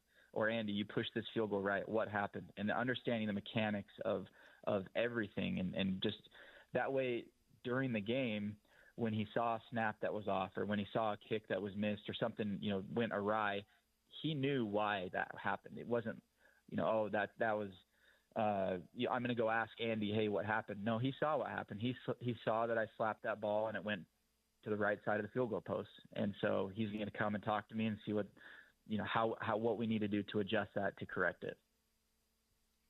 So when you heard the news that Kyle Whittingham was no longer going to be the head coach at the University of Utah, given everything we've already discussed, your relationship with him, what you know about him, et cetera, what was your initial reaction? I wasn't surprised, and I'll tell you why. The last couple of weeks, well, probably this whole season, hey, has this Coach Witt that last year? I've gotten that question a million times. And when he walked out of the tunnel with that Utah Man in my shirt on that last home game, I knew it was, because he never swags out. Coach is always in something pretty generic on the sideline, T-shirt or a sweatshirt or something. And so when he came out all swaggy, I'm like, man, Coach, you put that on for the pictures. This is going to be your last home game as the head coach. And so that was my tell. And I knew it was, I knew it was time. I don't have much information as far as the details as to why that decision was made. If it was, knowing Coach Witt, he is very in charge of his own life and very in charge of the way that things have operated at the university. And so I would be very surprised if he didn't have a big say in that decision. I know there's speculation that maybe, the new blood was wanted, and, the higher up said, hey, it's time. But I also think that's why Coach hasn't, why he put out there that he's stepping down and it wasn't a retirement announcement, because he's not someone that really likes to show his cards, and he's also someone that likes to keep his options open and not be pigeonholed into a decision. So I was not surprised one bit by the way it was announced, or that it was even being announced, and I thought that was very Coach Witt-esque. Yeah, so I mean, I've gone back and forth. I've been talking all year. I've been saying on the show all year, this is Coach Witt's last year. I think he's going to be done after this. I did expect more of like a definitive retirement announcement, and now I'm, like everyone else, kind of intrigued by that little crack left open in the window. Like, okay, could he go somewhere? Could he coach? I mean, I jokingly tweeted that, why not go coach Corner Canyon High School? Because Eric Kerr is now going to Weber State. Like, okay, so go coach the best high school in the state. If all you care about is ball, right, and Coach Witt is a ball knower, he's a guy that the football is the thing that really stirs the drink for him. Like, I guess a high school job might do that for you. Probably not at his level, but who knows? And obviously I'm tongue-in-cheek when I say things like that, but even as I thought of Kyle Whittingham coming back next year and how unlikely that was, I also look at it and go, well, what is he going to do if he's not a football coach? And his joking answers have always been like, well, I'll go golf and I'll go ski and I'll go just watch football and whatever. But let's say, because you know him better than I do, let's say that Kyle Whittingham is not coaching or he's not directly involved in football next year. What is he doing on a game day? What's he doing on a game Saturday? Oh, that's a good question. I don't know if I have an answer for that other than, I'm trying to get him into training for the Masters Ski League and get him into ski racing. He likes to go fast. Now we just got to work on his turns and technique a little bit. But in all seriousness, I don't know. I think that there's so many factors that have to be considered as he goes forward. And I think we also have to give him the grace of like, hey, let's let him see through this bowl game, and let's give him some space to really make this decision about what he wants to do next. Does he want to spend a significant more time now with his wife and his grandkids and his kids? Does he really want to ski more? Or he's got a son who's at Kansas City Chiefs and he's great friends with Andy Reid. Does he want to tackle the challenge of maybe going and experiencing what it's like in the NFL to coach and be there? I'd be very surprised if he goes and takes on a role at let's say Michigan or something like that, where he's rebuilding a program that's in complete shambles, and he's proved himself as a legendary coach with the ability to take Utah football from Mountain West, or from all of these, into P5, into P4, through all of these conferences. Like, he's already proven that. I don't think he necessarily wants to or feels the need to prove that again at a different university. But football's in his blood. It was in his dad's blood. It's ingrained in who he is. And so, stepping completely away from the game, I don't necessarily see that happening. Yeah, we'll see. I mean, it's an interesting question. Morgan Scalley as the head coach, how different does it look? How much is it a copycat of Kyle Whittingham's program?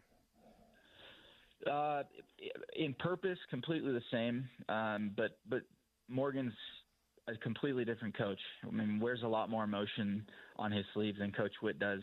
Has probably more fiery energy and passion. More relatable to the players, I think, just because of his age and his tenure at Utah as incredible safety and producing all kinds of safeties and developing all kinds of safeties into the NFL, to taking over as a DC and having all the success that he has. So I think it looks similar in purpose and in structure, but I think as you get into the weeds, it'll be a lot different, and it has to be a lot different. You're dealing with a different kind of athlete than you were in the past. I mean, Coach Whitt was able to take a lot of less talented players and develop them, with a high work ethic as they conform to the culture of Utah football. He was able to develop them into high caliber football players, and not that doesn't exist, but it's so much different these days, where you're not going to get a kid who walks on necessarily, or who's even a recruit and comes to Utah football and will grind it out for 2 years before they get a start. It's like, this kid's not getting a start after a year, and there's not some money involved. That's the unfortunate part of the transfer portal. So it's a different game these days. And not that Coach Whitt can't play it. I mean, look, he's had to adapt for the last 20 plus years, but it looks a lot different, I think. And then also you bring in a new coordinator to replace, Coach Scalley on the defensive side. And who is that? If that's Sharif Shah, like who I hope it is, and I think is ready for that opportunity, that's going to look a lot different, but it's going to feel a lot the same as well, because he was very involved and has also sent a lot of corners to the league. So I don't know. I don't know the answer to that question, other than it'll feel the same as far as culture, but it will look a lot different as far as energy and leadership. Andy, appreciate your time on the show today, man. Hope everything's going well. Yeah, thanks, Sean. I appreciate it. I mean, I'd like to take this time to announce my retirement from boxing. You know, as an undefeated boxer, I think that's something that hey, you and I can relate on. And 1-0 is good enough, man. But never, you can't. You got to be like Coach Witt. You got to leave the window open just a little bit. Even I did that. I was like, look, I'm done. But for the right amount of money, I'll come back. You never know. Some influencer might call you out someday. Well, that's true, and I think I'll close the door on boxing, but I'll keep it open on UFC. Perfect. Thanks, Andy. Okay, thanks, OC. Talk soon. That's Andy Phillips, legendary Utah football kicker, and a guy who, look, he probably has hung out with Witt more than even 90% of the players who've been through that program. So I'm glad we got his thoughts on the situation. You heard me touch on it in that conversation.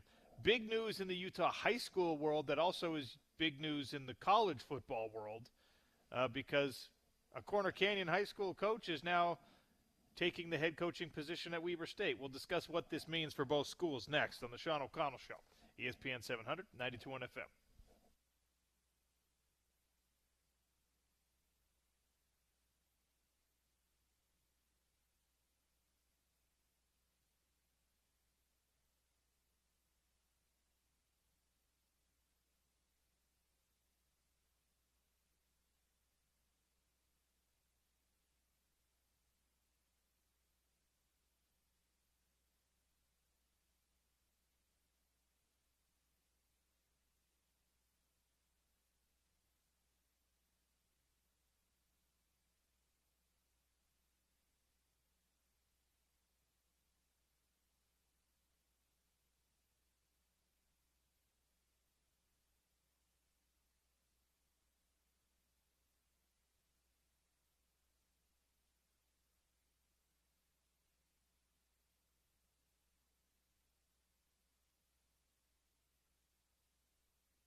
Oh, my favorite Christmas song.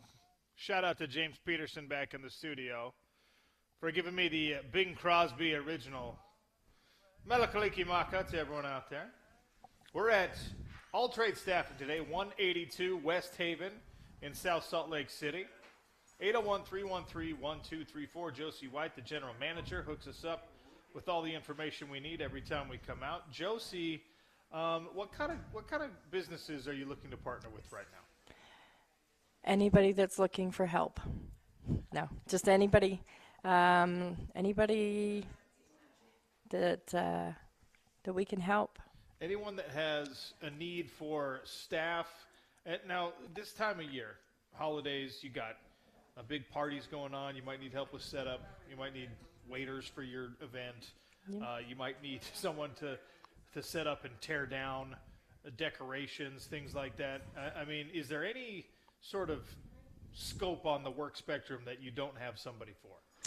The only thing that we typically do not cover here is any driving jobs. Okay. Anything other than that, we will cover everything and anything. We just don't have the capacity to do any driving, so CDLs, stuff like that. We don't do that. But everything else, events, tear down, setup. We have Adopt a Highway that will come and pick up a couple guys once a month, and they go and clean up the highway. Nice. We've got them that come out and do that. We've done a couple weddings. We have Salt Lake Community College that calls us. Their culinary class, when they do finals, and they're all cooking, they'll hire us, and we'll send somebody over there that does the dishes. Nice. So all he does is just straight dishwashing while they're doing their finals and keeping up on everything. So really, there's nothing that we can't do. I'm going to say we like challenges. So if somebody's got a challenge out there that they want filled or have a need to test us, then we love challenges. The number is 801-313-1234. Look, it's mid-December. We should be talking about snow removal, but it's like 50 degrees outside. Oh, I thought it was summer. I'm sorry. when we do get to a point where the snow's coming down, I mean, like a lot of the guys that own landscaping companies and a lot of the gals that have offices, multiple locations and stuff, you look out and what do you see? Your parking lot, your sidewalks, everything's full of snow, and you don't want to you don't want to go out there yourself and hurt your back.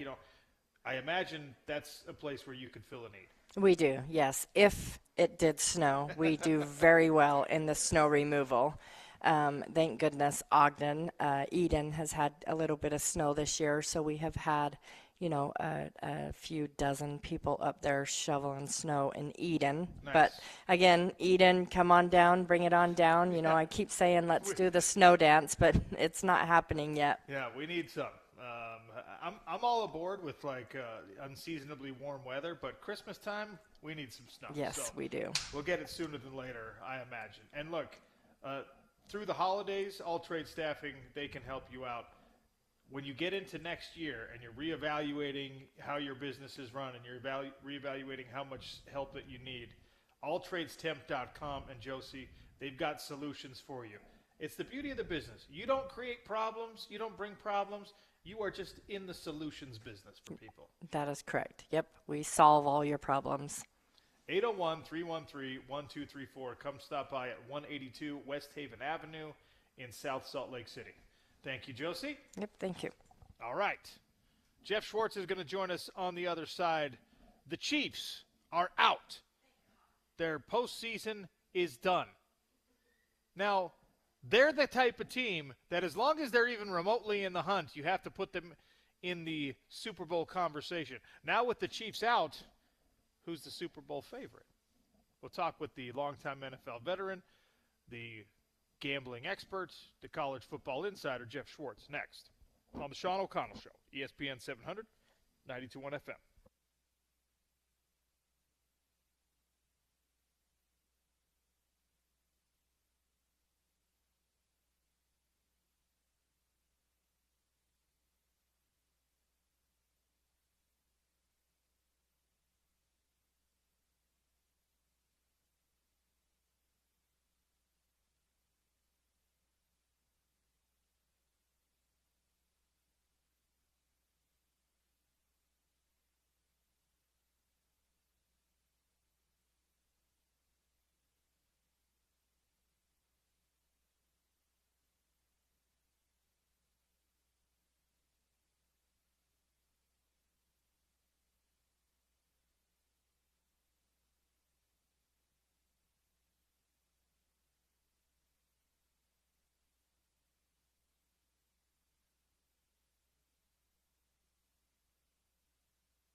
Hour 3 begins here on the Sean O'Connell Show. Our next guest, Jeff Schwartz, great friend of mine, college football insider, pro football insider, culinary insider. He knows a lot about a lot. Jeff Schwartz, welcome to the show. How are you? Glad to be here with you. You know, I turned down a national radio job to be on with you every single Tuesday at 3 o'clock. So I'm glad I was able to do this. Yes, I very selfishly, Jeff was offered a national radio gig. And he was like, what do you think? Should I take this? And I very selfishly was like, oh, no way, no shot. All because then he would have a harder time joining us on this show. So I'm never acting in your best interest. It's always just whatever works out best for me. You know what's funny is I like, if you have like, what are those like, those Pinterest boards, those inspiration boards, you know? Like my inspiration board, number one would be like national radio job. And I just was like, nah, I'm good. I never thought I would get to that point where like it just didn't make sense. Like I don't know, man. I'm very at peace with turning a job down, but like just sort of surprising in my own mind that that would happen in the way that it happened. Like I'm very fortunate to be considered, you know, but just just didn't work out, and this happens. It's great, but if it doesn't make dollars or cents, then it's fine. And like, yeah, it's not like you're not going to get other opportunities, which is always a hard thing to see in the moment. But also, if you're Jeff Schwartz, you don't have to worry about it because you have this lucrative gig every week where you join me for $0. Are you the remote today? Yeah, we're at All Trades Staffing. Yeah, it's fun. Okay, nice. I can hear in the background. I like it. I like being out on the road with the people. You know what I mean? Yeah, you don't travel enough, so I see why you want to be out on the road. Phillip Rivers he's back in the NFL at 44. What are you doing, Jeff? You're not even 40 yet. Why aren't you playing? Oh, jeez. You want to know, this is the perfect Jeff Schwartz thing. Like, do you think I'm inspired by this? Like, people are like, oh my God, this is just, how cool is this story? Well, I'm inspired. I'm like, he played terribly. What inspiration? He threw half his passes behind the line of scrimmage. Congratulations. I don't care. Why do I want to watch an old, broken down quarterback throw the ball behind the line of scrimmage for half a game? I don't know why to me, that's not like a fascinating story to me. I mean, it's great he can come in. I think it's an indictment on the rest of the NFL. He can't find one other quarterback to play. And predictably, they scored 13 points, or 16 points. I mean, their defense played great. That's why they were in the game. Seattle, I think, kicked 5 field goals. Or 4 field goals. Whatever it was. I mean, I don't know, man. I didn't find it like that entertaining to watch an old guy try not to get hurt for 60 minutes. If you are any quarterback who is also out of the league for, anywhere from 1 to 5 years, and you're watching Phillip Rivers get this opportunity, is the correct reaction to be insulted? If you're like, well, why did they call him instead of me? I'm 36 and he's 44. I mean, Cam Newton did. He seemed pretty upset by it. I think that the relationship between Rivers and Steichen played a big part. So, this is not like if the Chiefs are not calling him, right? Like, it's just very specific to he's buddies with Steichen. He knows the offense. I bet it was as simple as this. Like, he said they text all the time. I bet, one of them, jokingly was like, hey, buddy, do you want to still play, LOL? Or it'd be funny if I came back and played for you. And the other side was like, oh, okay, sounds good. That's how the conversation started, Sean. It was sort of like a joke, with one side joke to the other side, and then they're like, oh, okay, okay, maybe we'll do this. I just think it's that simple. No one else would have done this. No one else would have called him. And I don't expect it to go much better the next couple of weeks. I mean, they got the Niners on Monday night. Niners can't really rush the passer, obviously. But, it's just, that was probably the best he was going to look. In, I think, a much more interesting story in the NFL, the Kansas City Chiefs are eliminated from playoff contention. And this is I mean, this is the modern dynasty of NFL football. Is that run over in your mind? I think it is. And look, it never ends clean, man. Never ends clean. Like what dynasty ends clean? They never end clean. They end old, but there are always wrecks and disasters, and they end like this, where your team is not good enough and everything goes wrong in 1 year. But I think that it's over as it is. But remember, the Patriots dynasty had basically two separate dynasties, right? I mean, Mahomes is 30. He's got 12 years left of football if he wants to play. So, look, Kelsey would probably retire. Chris Jones. I mean, there's a retooling of the roster. There needs to be some new offensive ideas, in my opinion. I mean, my brother's been all over this as far as I think the Chiefs' just lack of easy offense in the NFL in 2025. So there's some changes have to be made. And yes, it's done. It's done now. Look, this offseason, man, is going to be really it's going to be interesting because there's no favorite in the AFC that you love. Everyone sort of has concerns, right? The Bills can't play defense. The Broncos and Bonus play much better, but you're just like, I don't know about them. I think New England's not quite ready for this yet. So there's just a lot of questions. It's been a fun postseason. Now that, I mean, I always somewhat tongue-in-cheek, but I was like, as long as the Chiefs are potentially in the playoffs, they have to be in the Super Bowl conversation because in the past, that's what they were. Andy Reid and Patrick Mahomes, and Travis Kelce, they just figure it out. Spags comes up with some, wild blitz in the moment that his team needs it the most, and they either impressively win or they inch their way through. That's what the Kansas City Chiefs have been. Now that they're all the way out, who's going to win the Super Bowl? The Rams. I know the Rams are. I think they're just a very complete team right now. And you look at their ability to do all different things. Now, Devontae Adams being out for a extended period of time, probably affects them a little bit, right? They got to win Thursday. They have the 1 seed probably. And in the division, without Adams, it'll be tougher to do. But I just like everything they have. We know they have a great coach and a great quarterback, right? Who's playing at maybe the highest level of his career. Good enough offensive line, good skill position players, the ability to run the football, control line of scrimmage defensively. They can rush the passer. They don't allow explosive plays. This sort of everything you want in a team, and have experience. That does matter, in my opinion. The experience of being able to, to just know what it feels like. In this postseason, is going to have a lot of teams, Sean, that don't know what it feels like, right? The Patriots will not know what it feels like to be here, right? They haven't been here before. Seattle, consideration in Seattle, right? Doesn't know, they've not been here before. So that's again So I think experience matters. The Rams have the experience. Jeff Schwartz is our guest here on the Sean O'Connell Show, switching focus to the college football world.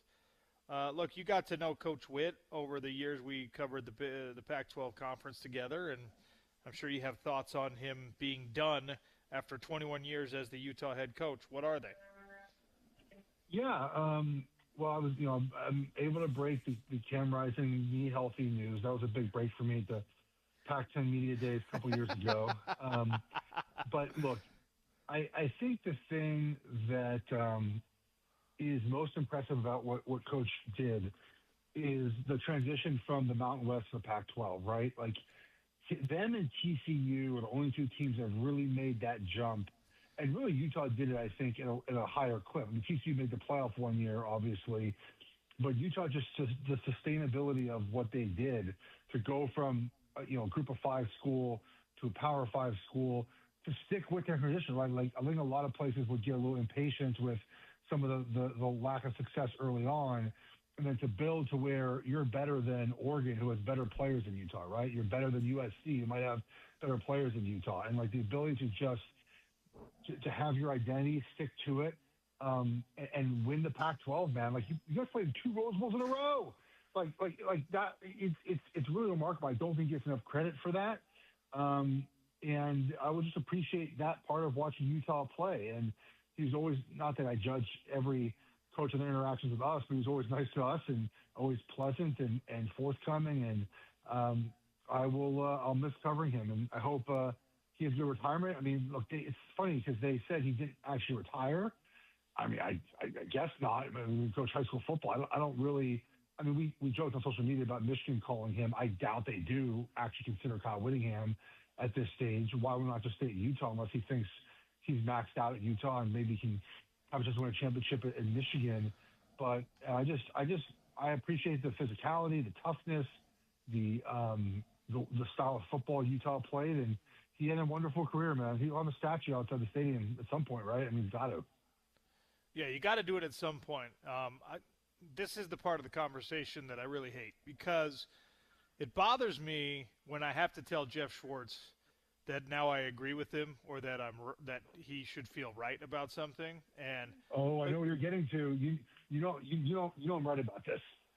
You know I'm right about this. Say it. Just say it. No, wait. What do you think I'm going to say? Oh, the hiring from within. Oh my gosh, okay, so you're right. Okay, so this is why, okay? Because there's enough disagreement, rumor, innuendo, there's enough stuff going on behind the scenes that there are plenty of folks that are suggesting that Kyle Whittingham is like kind of okay with this being the end, but he also wanted to stay. And I'm looking at it now from a position where I don't know if that's 100% true, and we're waiting for more, big J journalism reporting on it and things like that. But I'm also looking at it and saying, well, if there's not a head coach in waiting already named, then there's no scenario in which there's pressure from within the university to tell Kyle Whittingham he's got to be done, in my opinion. Like, if they didn't know the direction they were already going, especially in an off-season cycle where it's looked like this, then there's nobody telling Kyle Whittingham, yeah, if you want to stay, too bad. And I don't know that that's how it's gone, so I want to be careful with how I say these things. But there's a lot of smoke around, that being at least somewhat the case, that maybe he wasn't as certain about wanting to be done as I would have thought the announcement was coming. And that there was some, hey, well, you kind of already told us you were going, and we've already made this plan, so now you're going. Yeah. And I'm like, well, that doesn't happen if you haven't already done this. And I'm excited for Morgan Scalley. I love Morgan Scalley. I think he's going to do a great job. But also, this is the greatest coach in program history, and if you didn't already have this in place, I don't know that there's any world where he could be pushed out, if he was pushed out, even at all. I will say this. Oregon pushed out Mike Bellotti for Chip Kelly. So, there are situations where it works out. Now, that's a little different because Chip had only been there 2 years, and I think we saw the rocket ship that was coming, and Bellotti had been there forever, right, and was the best coach we had in program history. I still think at the moment he's got to be considered up there, right, Tim, Chip, and I think Lanning's getting up into that rarefied air as best coach we ever had. And they told Bellotti, I think they and they gave him that push like he's at, associate athletic director job for 2 years, just sort of like, here's your retirement package, to get your state employee benefits in a couple of years. And so it can work, Sean. Chip Kelly is a specific situation where he was such a dynamic coach. You could tell early on that he was going to be a transformative type of coach for the 4 years he was there. I don't know Morgan Scalley enough to know that. But look, when you retire when he did, you have to have a succession plan if you're going to keep your recruits, Like, do you think did they tell recruits the plan? Like, do you think that they knew, or that you think he told them, like, hey, I might retire, like Morgan Scalley would be the head coach? I'm kind of curious how that process went as well. Yeah, speaking with players, guys that came in the transfer portal and guys that were recruited out of high school, for the last couple of seasons, players and their families have been told that, like, you're starting your career with me. At some point, you're going to be playing for Morgan Scalley, most likely. So, and now with the transfer portal, like, they don't have to care, right? You can be like, all right, yeah, I'll sign, but maybe I won't stay if it's Morgan or whatever. You don't have to make a final decision based on whatever that information is. But they have been given that information. Yeah, okay. That's what I was curious about that. Because, it's an interesting situation, right? You do it right after right after signing day. I have to imagine that everyone knew about it. Obviously Michigan's a different situation where that happened after signing day too, right? And no one knew about that. I would imagine they weren't, hey, come to Michigan. Guess what? Our coach might be fired. Yeah, well, I wanted to talk to you about the Michigan situation too, because look, there was a time in college football where even with the scandal firing, like of course they're going through right now, you would assume that, well, the next best available coach or the next best coach doesn't have to be available, is then 2 days later going to sign with Michigan. And you're going to get an announcement that, all right, whoever that is, Marcus Freeman is now at Michigan, or Kalen DeBoer is now at Michigan, or whatever. And I don't know what the delay is. I don't know if it has to do with the fact that, everyone acted early and made sure that they extended people and buyouts are too big right now, or I don't know if the reputation of Michigan in the industry right now is damaged enough that guys are like, I don't want to go there and follow up a scandal. You're more connected than I am. So why is it happening so slowly at Michigan right now? Well, I mean, I think that the AD might not be there, right? Like they're going to let the AD make this decision. He's been in charge when there's been multiple scandals at the school, right? I think that's the first decision is what happens with the athletic director. And if he's not allowed to hire the coach, and you have to wait till he gets fired, right? Sean, it's like there's a process here that might have to happen. This story, dude, it blows my mind. Look, Shormore's 39, the same age as I am. We played college football at the same time. I think he went to Oklahoma, played offensive line there. And the victims in this are obviously his wife and kids, right, who have to live with this forever, which I just feel really terrible for his family to have to deal with this. You're a head coach. When do you have time for any of this? Like, they coach notoriously in the building, like 18 hours a day. I don't understand the mindset of wanting to do that and put that, shame on your family like that. And just, I mean, I'm sure he thought he'd never get caught, but what a mess, man. I mean, 39 years old. I hope mentally he's okay, of course, right? Like, we wish the best for him, and work his way through this, but threw his entire career away, dude. Entire career away for the, I mean, the girl that we've seen pictures of. I think that's the one. I don't know. Like that is that worth it? The mindset of that, man, like, and then to be a head coach and sort of think that way. And I know head coaches have had transgressions before. I'm not saying all of them are perfect, of course, but I just, it blows my mind that the head coach of Michigan, dude, like this is a top 5 job, right? Michigan football threw it away for this. Yeah, I mean, it's hard to wrap your mind around, and it's obviously a bad situation for him, like you mentioned, for his family, even worse.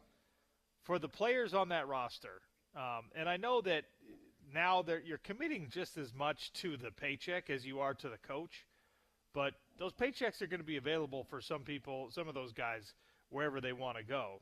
How much roster fallout do you think Michigan experiences with this? I mean, what's today, December 16th? I mean, the portal opens January 1st. I don't really get a coach in place by then. Who knows,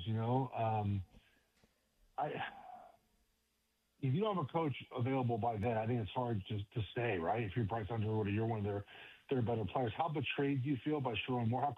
Look, I think this is the sad part about this as well, is that if he beats Ohio State, this never comes out probably, right? So I'm not sure he was well liked, and maybe with him gone, players actually want to stay to see the next coach, and they like being in Michigan. I really don't know. We never had this situation exactly like this happen. We did see a bunch of quarterbacks enter it's like the quarterbacks at a union meeting decided to all enter the portal yesterday. Like every single quarterback entered the portal yesterday, but Bryce Underwood did. He didn't enter the portal, so I don't know. I don't know what the players. I would imagine they feel betrayed, right? They feel like, again, coach prioritized that part of his life over, making sure he could coach football for the rest of his life, or at least at Michigan. So I can't imagine sit well. But they hired Jed Fish, man. Like, Jed Fish is a ball coach, man. I mean, I would imagine that players want to stay to be with Jed Fish. Who do you think they're going to hire? Do you think it's going to be Jedd Fisch? The idea is that maybe if Cam DeBoer loses on Friday night, he could go to Michigan. I think DeBoer wants a different job, one that is in a very sunny place along the coast of California. Is what I get. It's taking back. It's like 10 miles inland, but it's in California. I think he's eyeing that job one day if that head coach were to leave at some point. So I don't think DeBoer is taking the Michigan job. Jedd Fisch would do it if they're offered to him. Kelly Dillingham seems set at Arizona State. I don't know, man. Look, the Kyle Whittingham thing, I know we joked about. If he is open to coaching, if you're looking to reset your program, what better way to do that? Those scandals, right? Physical, tough. I mean, obviously I have a little bit of an issue with the offense over the years. Maybe Bryce Underwood gives him a better option to run, some different offense with Utah, with Michigan, I should say, he ran at Utah. But I don't know. It's so late in the cycle, man. I don't know who the best option is. Yeah, I don't either. Spencer Fano is the out. Yeah, we could do it. We'll do it. Yeah, we'll do it. Spencer Fano is the Outland Trophy winner. I think he's one voting reveal away from being a unanimous All-American. He's going to go down as one of the greatest players ever at the University of Utah. And you told us all season long that he and his line mate on the opposite side, Caleb Lomu, were good and destined for really excellent things. I don't know how realistic the optimism was that he could be the Outland Trophy winner, but these last few weeks you've been telling us now he's probably going to win it. And again, you were right, as much as I hate to admit that. Was it the right call by the voters? It was. It was. I actually, you know what, man? I'll tell you, I think Lomu's going to get drafted higher. I'm telling you, man. I've been telling you this for a year now. I think that as good as Fano is, I think Lomu is going to be drafted higher. People think that's crazy, but the community is starting to talk about it a little bit more.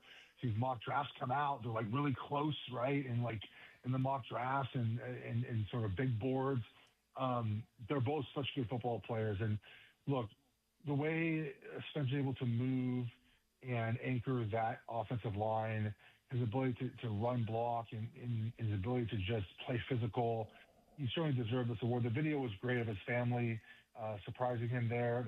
That's a great lifetime memory for him. And so very happy for him, very happy for you guys. You can't, if you don't win the Joe Moore Award, you get the Allen Trophy winner as well. And so, the unanimous All-American thing was crazy. That's very rare. There's only been he would be the 5th unanimous All-American in Utah football history. Free Nature publication. What? Yeah, he would be the 5th in Utah football history if he can pull it off. It's it never happened. I think we think it happens more often than it does. At least I did. It never happens. It's so if you were able to do that, which sounds like it's probably, I don't know who else they would take. I mean, that's the thing too. Is who would be the other tackle? Is not a great option. I mean, my guess is Caden Proctor and Fano have been most of them, right? I think most of the All-American teams have been the 2 Iowa kids and the Oregon kid inside, and then Fano and maybe someone else on left tackle. So I think that makes a lot of sense for him to be able to bring that award home. So that'd be super cool for him, obviously for the Utah program, and what a cool experience. Say that. Are you happy that the Heisman's over with, so we don't ever have to hear from Diego Pavia again? Never again. Never again. Diego Pavia is one of those guys that I really liked watching him play football. And then when you put a microphone in front of him, it's just no, don't do that. I wanted to just root for you. I don't like this. Yeah, not good, Sean. Not good. There's just it's okay just to have a little bit of grace, just I lost. It happens, man. To F Indiana and F the voters, it's not a good way to start your job application for the NFL. I'll tell you that. Yeah, not an ideal finish for Diego Pavia or for Vanderbilt because they're not in the college football playoff either. They're not. All right. My Ducks are, and I keep trying to preview the game, and I come back to this, Sean. For anyone trying to preview the game, okay? I think to myself, Oregon's 22 starters are probably the best player at that position JMU has seen all season. Like that's like the Yeah. task that JMU's up against. But JMU's social media team is way better than Oregon's is, so that's got to mean something. I went on with those guys, JMU News or whatever. The You podcast did? will be out on Thursday. Yeah, That's They awesome. asked me, I was like, you earned it. Like they were great, man. Like I asked them, like, they're like, what do you expect for the game? I told them exactly what I said, and I'm like, what do you guys expect? They're like, you know what, man? I'm happy to watch a game. I'll drink some beers. Like, hopefully we keep it close. I don't know. I'm enjoying it anyway. Like, they're super chill about it. It's awesome. That's great. Yeah, they've been fun. If you have not paid attention to the JMU football social media account, they are hilariously tongue-in-cheek trolling Oregon all the way up to this playoff game, and it's just elite-level stuff. As is every All right, conversation with Jeff Schwartz, elite in every possible faction. Happy Hanukkah. What night are we in Thank Hanukkah you. right now? 3. My wife decided on Sunday, day 1, to order Alex a PS5 for Hanukkah. Sometimes I wish we had no money. I'm like, what are you? Why is he a PS5? He doesn't need a PS5, but she bought him a PS5, and she got all these gifts unsanctioned by me. Daughter got Emmy got an Apple Watch. I got a PS. Like, I would have never sanctioned any of these. 0%. Yes. It's my fault for not paying attention. I'm also learning rapidly that, by the way, happy birthday to my beautiful wife. She's Happy birthday. I'm going to say 26 today. I don't know how old I'm supposed to say she is, so I'll just say she's 26.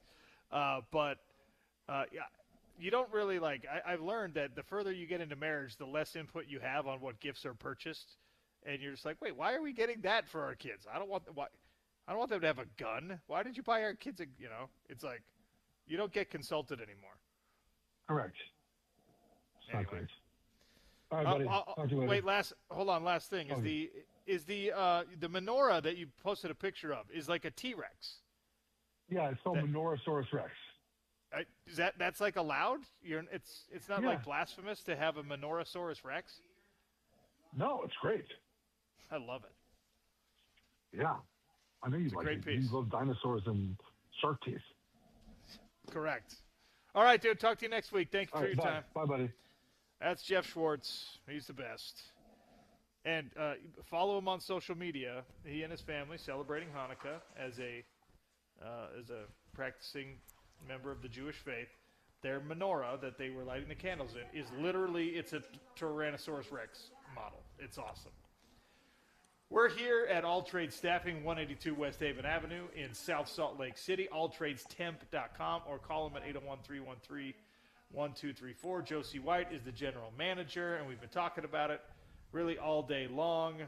If you're looking for work, All Trades could hook you up. If you're a business owner who needs help, you need some help with staffing, you're looking for framers, you're looking for window washers, you're looking for sweepers, you're looking for people who can help with setup and tear down, you really can meet every need on both ends of this employment spectrum. Both ends, yep. We can meet anything that you want.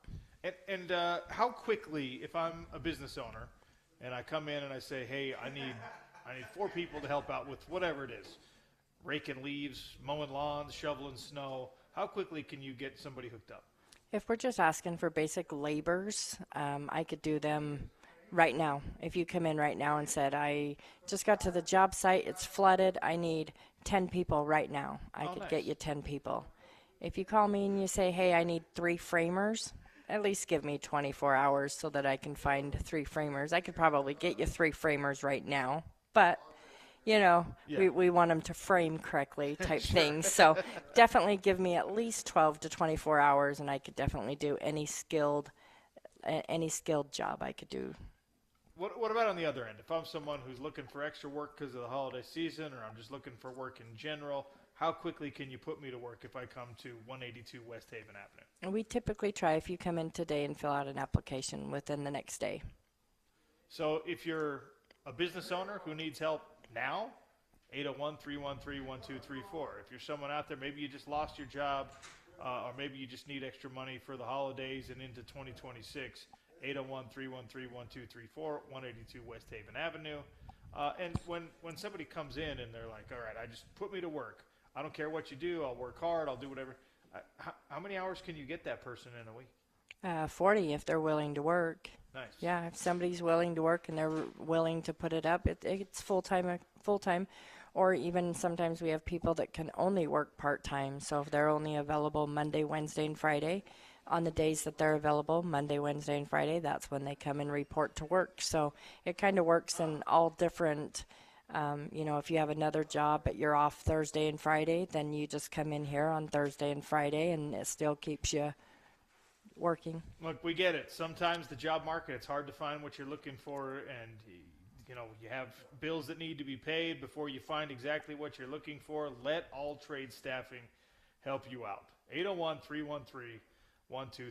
Thank you, Josie. Thank you.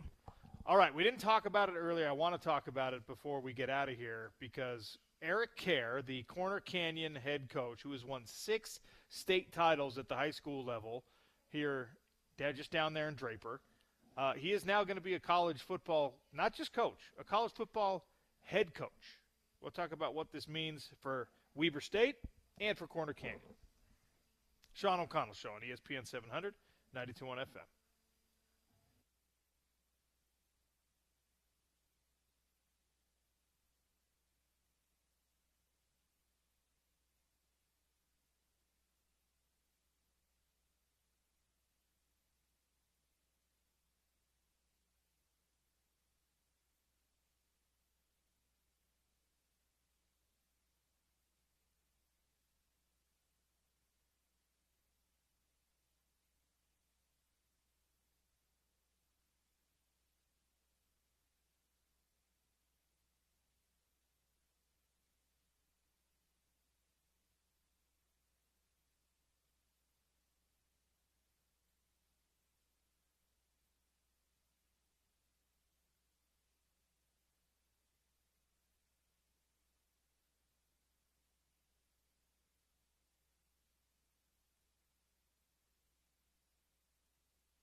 Any plumbing or drain cleaning needs you have, the truck with the duck can hook you up. And now, Valley Plumbing is also in the HVAC business. So you need furnace checkup, you need a whole replacement furnace.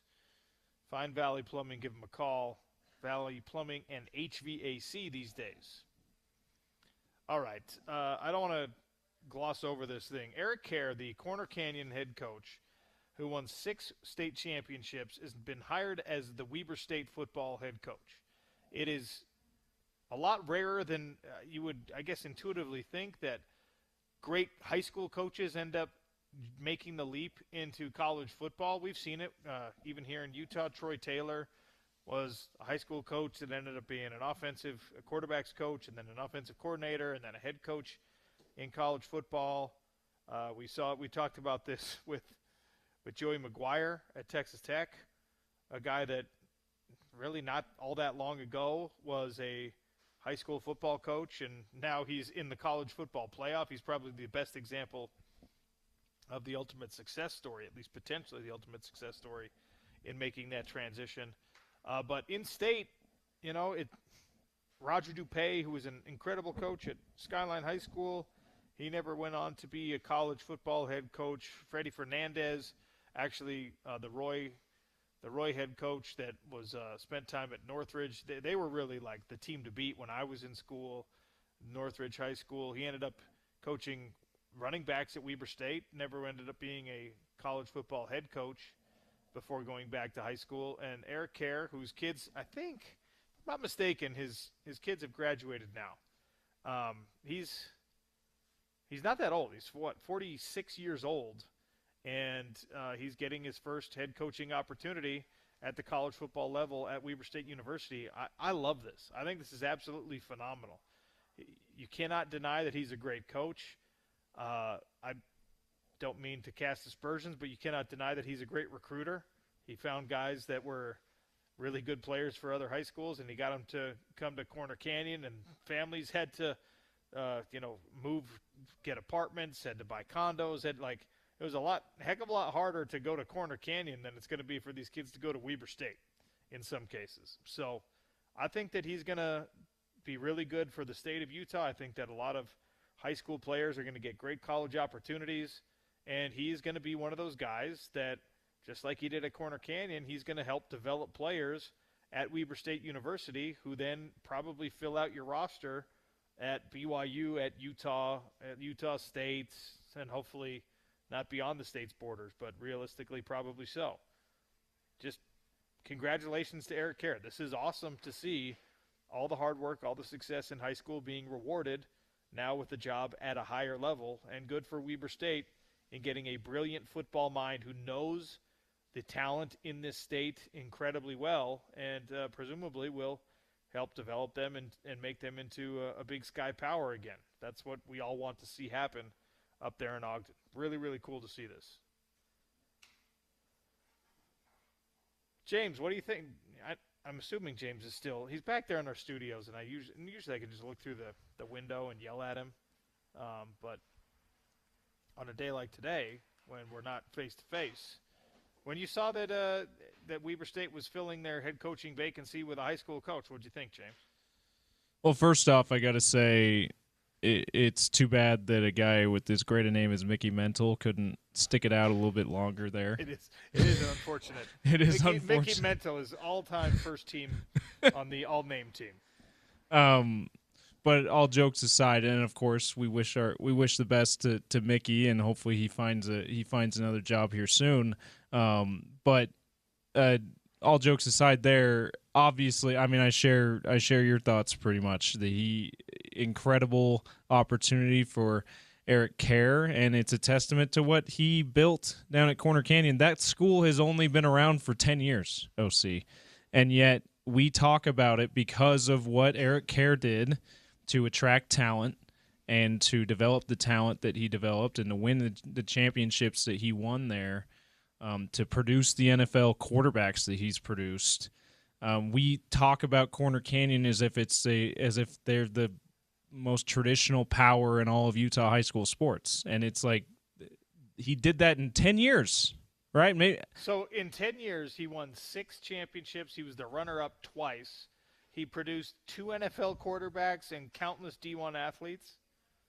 That's unbelievable. Also, he won a state championship when he was at Jordan before he went to Corner Camp. Yeah. So, I mean, I did not realize he was at Jordan before that. So just, 7 championships in high school, 2 other championship games at the highest classification in the state of Utah throughout all of those. So congratulations to him, and he sets a standard that's nearly impossible to meet for every other high school coach in this state, and because of that, well deserving of a college head coaching opportunity, particularly at the FCS level. I would not be surprised if if he has a successful run at Weber State, if we see him at a higher level in college, whether head coach or coordinator or something like that. OC.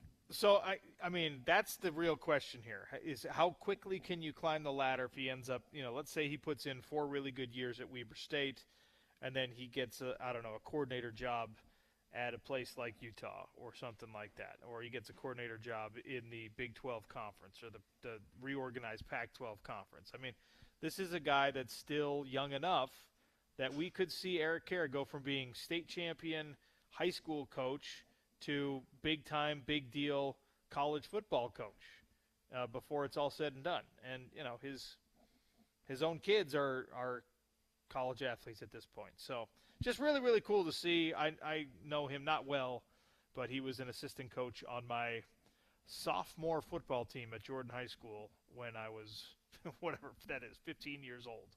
So good for Eric Kerr. Could even, if not a coordinator at an FBS Power 4 level being the next step for him, maybe it's quarterbacks coach or something like that, and then it climbs up even more. But although not sure, maybe the money's much better even at the Power 4 level for a quarterbacks coach versus what Weber State or other FCS schools can give you as a head coach. But I don't know what he was making at Corner Canyon. Probably pretty good for high school, I guess, but yeah, like there's a cap on all that stuff, right? Yeah. Even when you're a teacher, it's kind of like a government standard salary. That's true.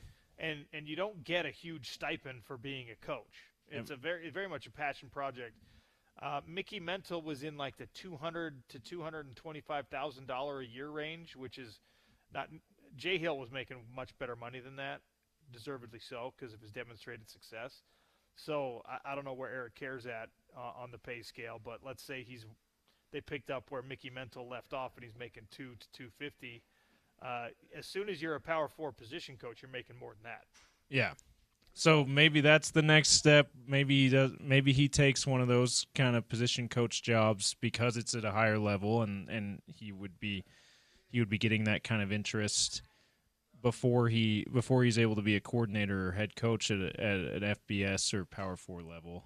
But whatever happens, I hope that this is continued. He has continued success from what he did in the high school ranks here, where he will go down as an all-time legend in the state of Utah. And it's incredible to say that, because it feels like the guys that we think about as high school coaching legends did it for decades, right? And he did it for little more than a decade, and is as accomplished as those guys that we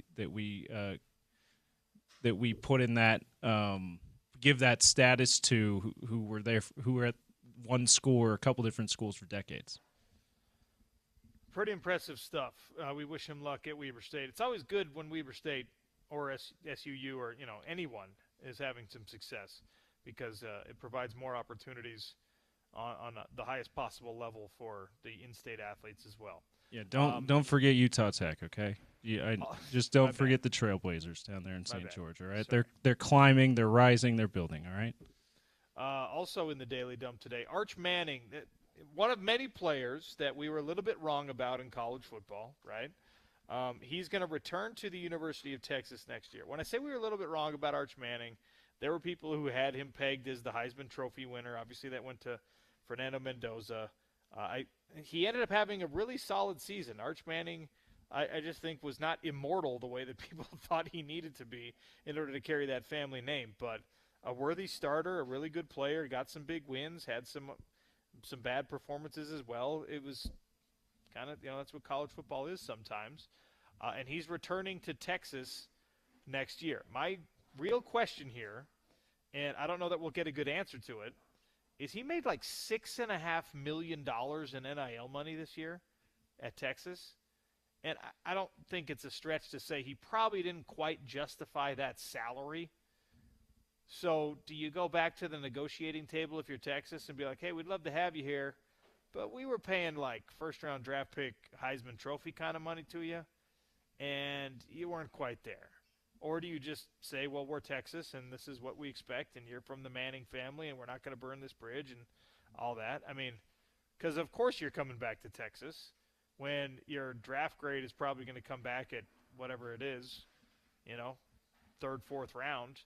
You're not getting a signing bonus that is anywhere near what your Texas money is going to look like. So just a crazy place that college football finds itself in.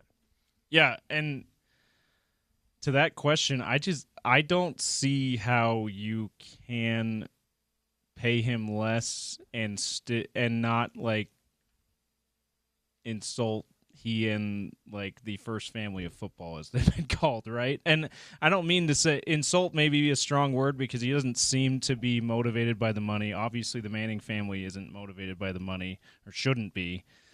But I don't know if that goes well if you try to do that. So I think you have to pay him similar, if not give him an increase.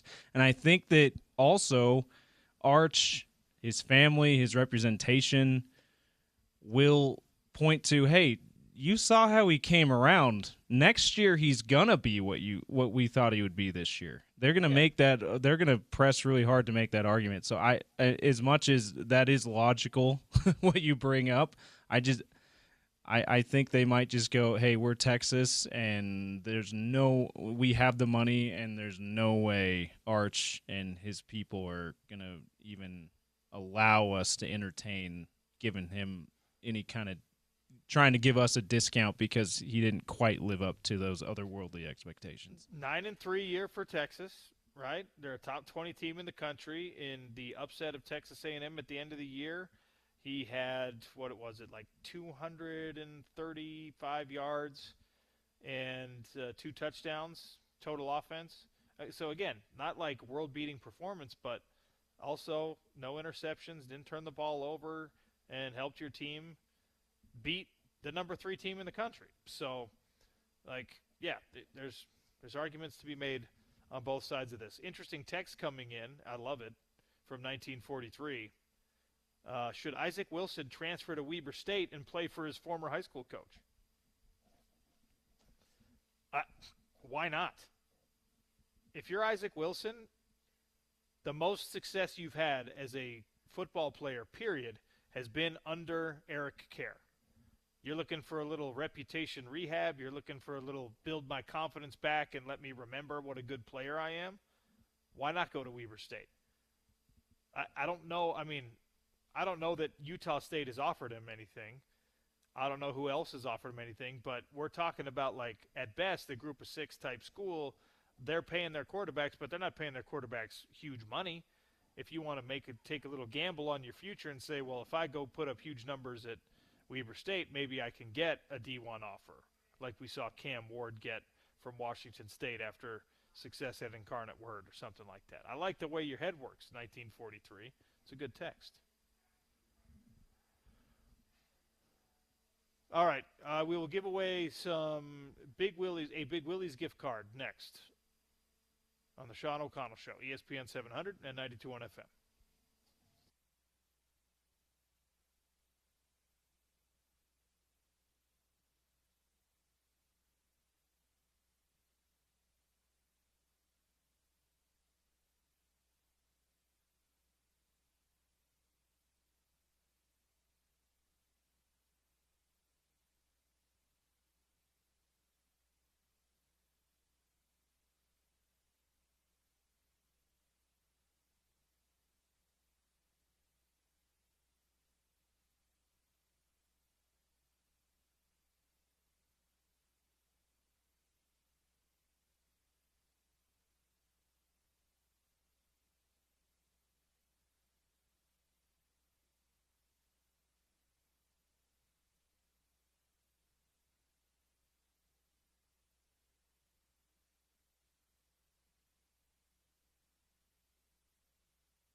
Big thanks to All Trade Staffing for having us out here for the Sean O'Connell Show today. 182 West Haven Avenue in South Salt Lake, 801-313-1234, or alltradestemp.com. No matter where you are on the spectrum of employment, if you're somebody who owns a business, needs help, they can help you out. If you're someone who needs work, they can help you out.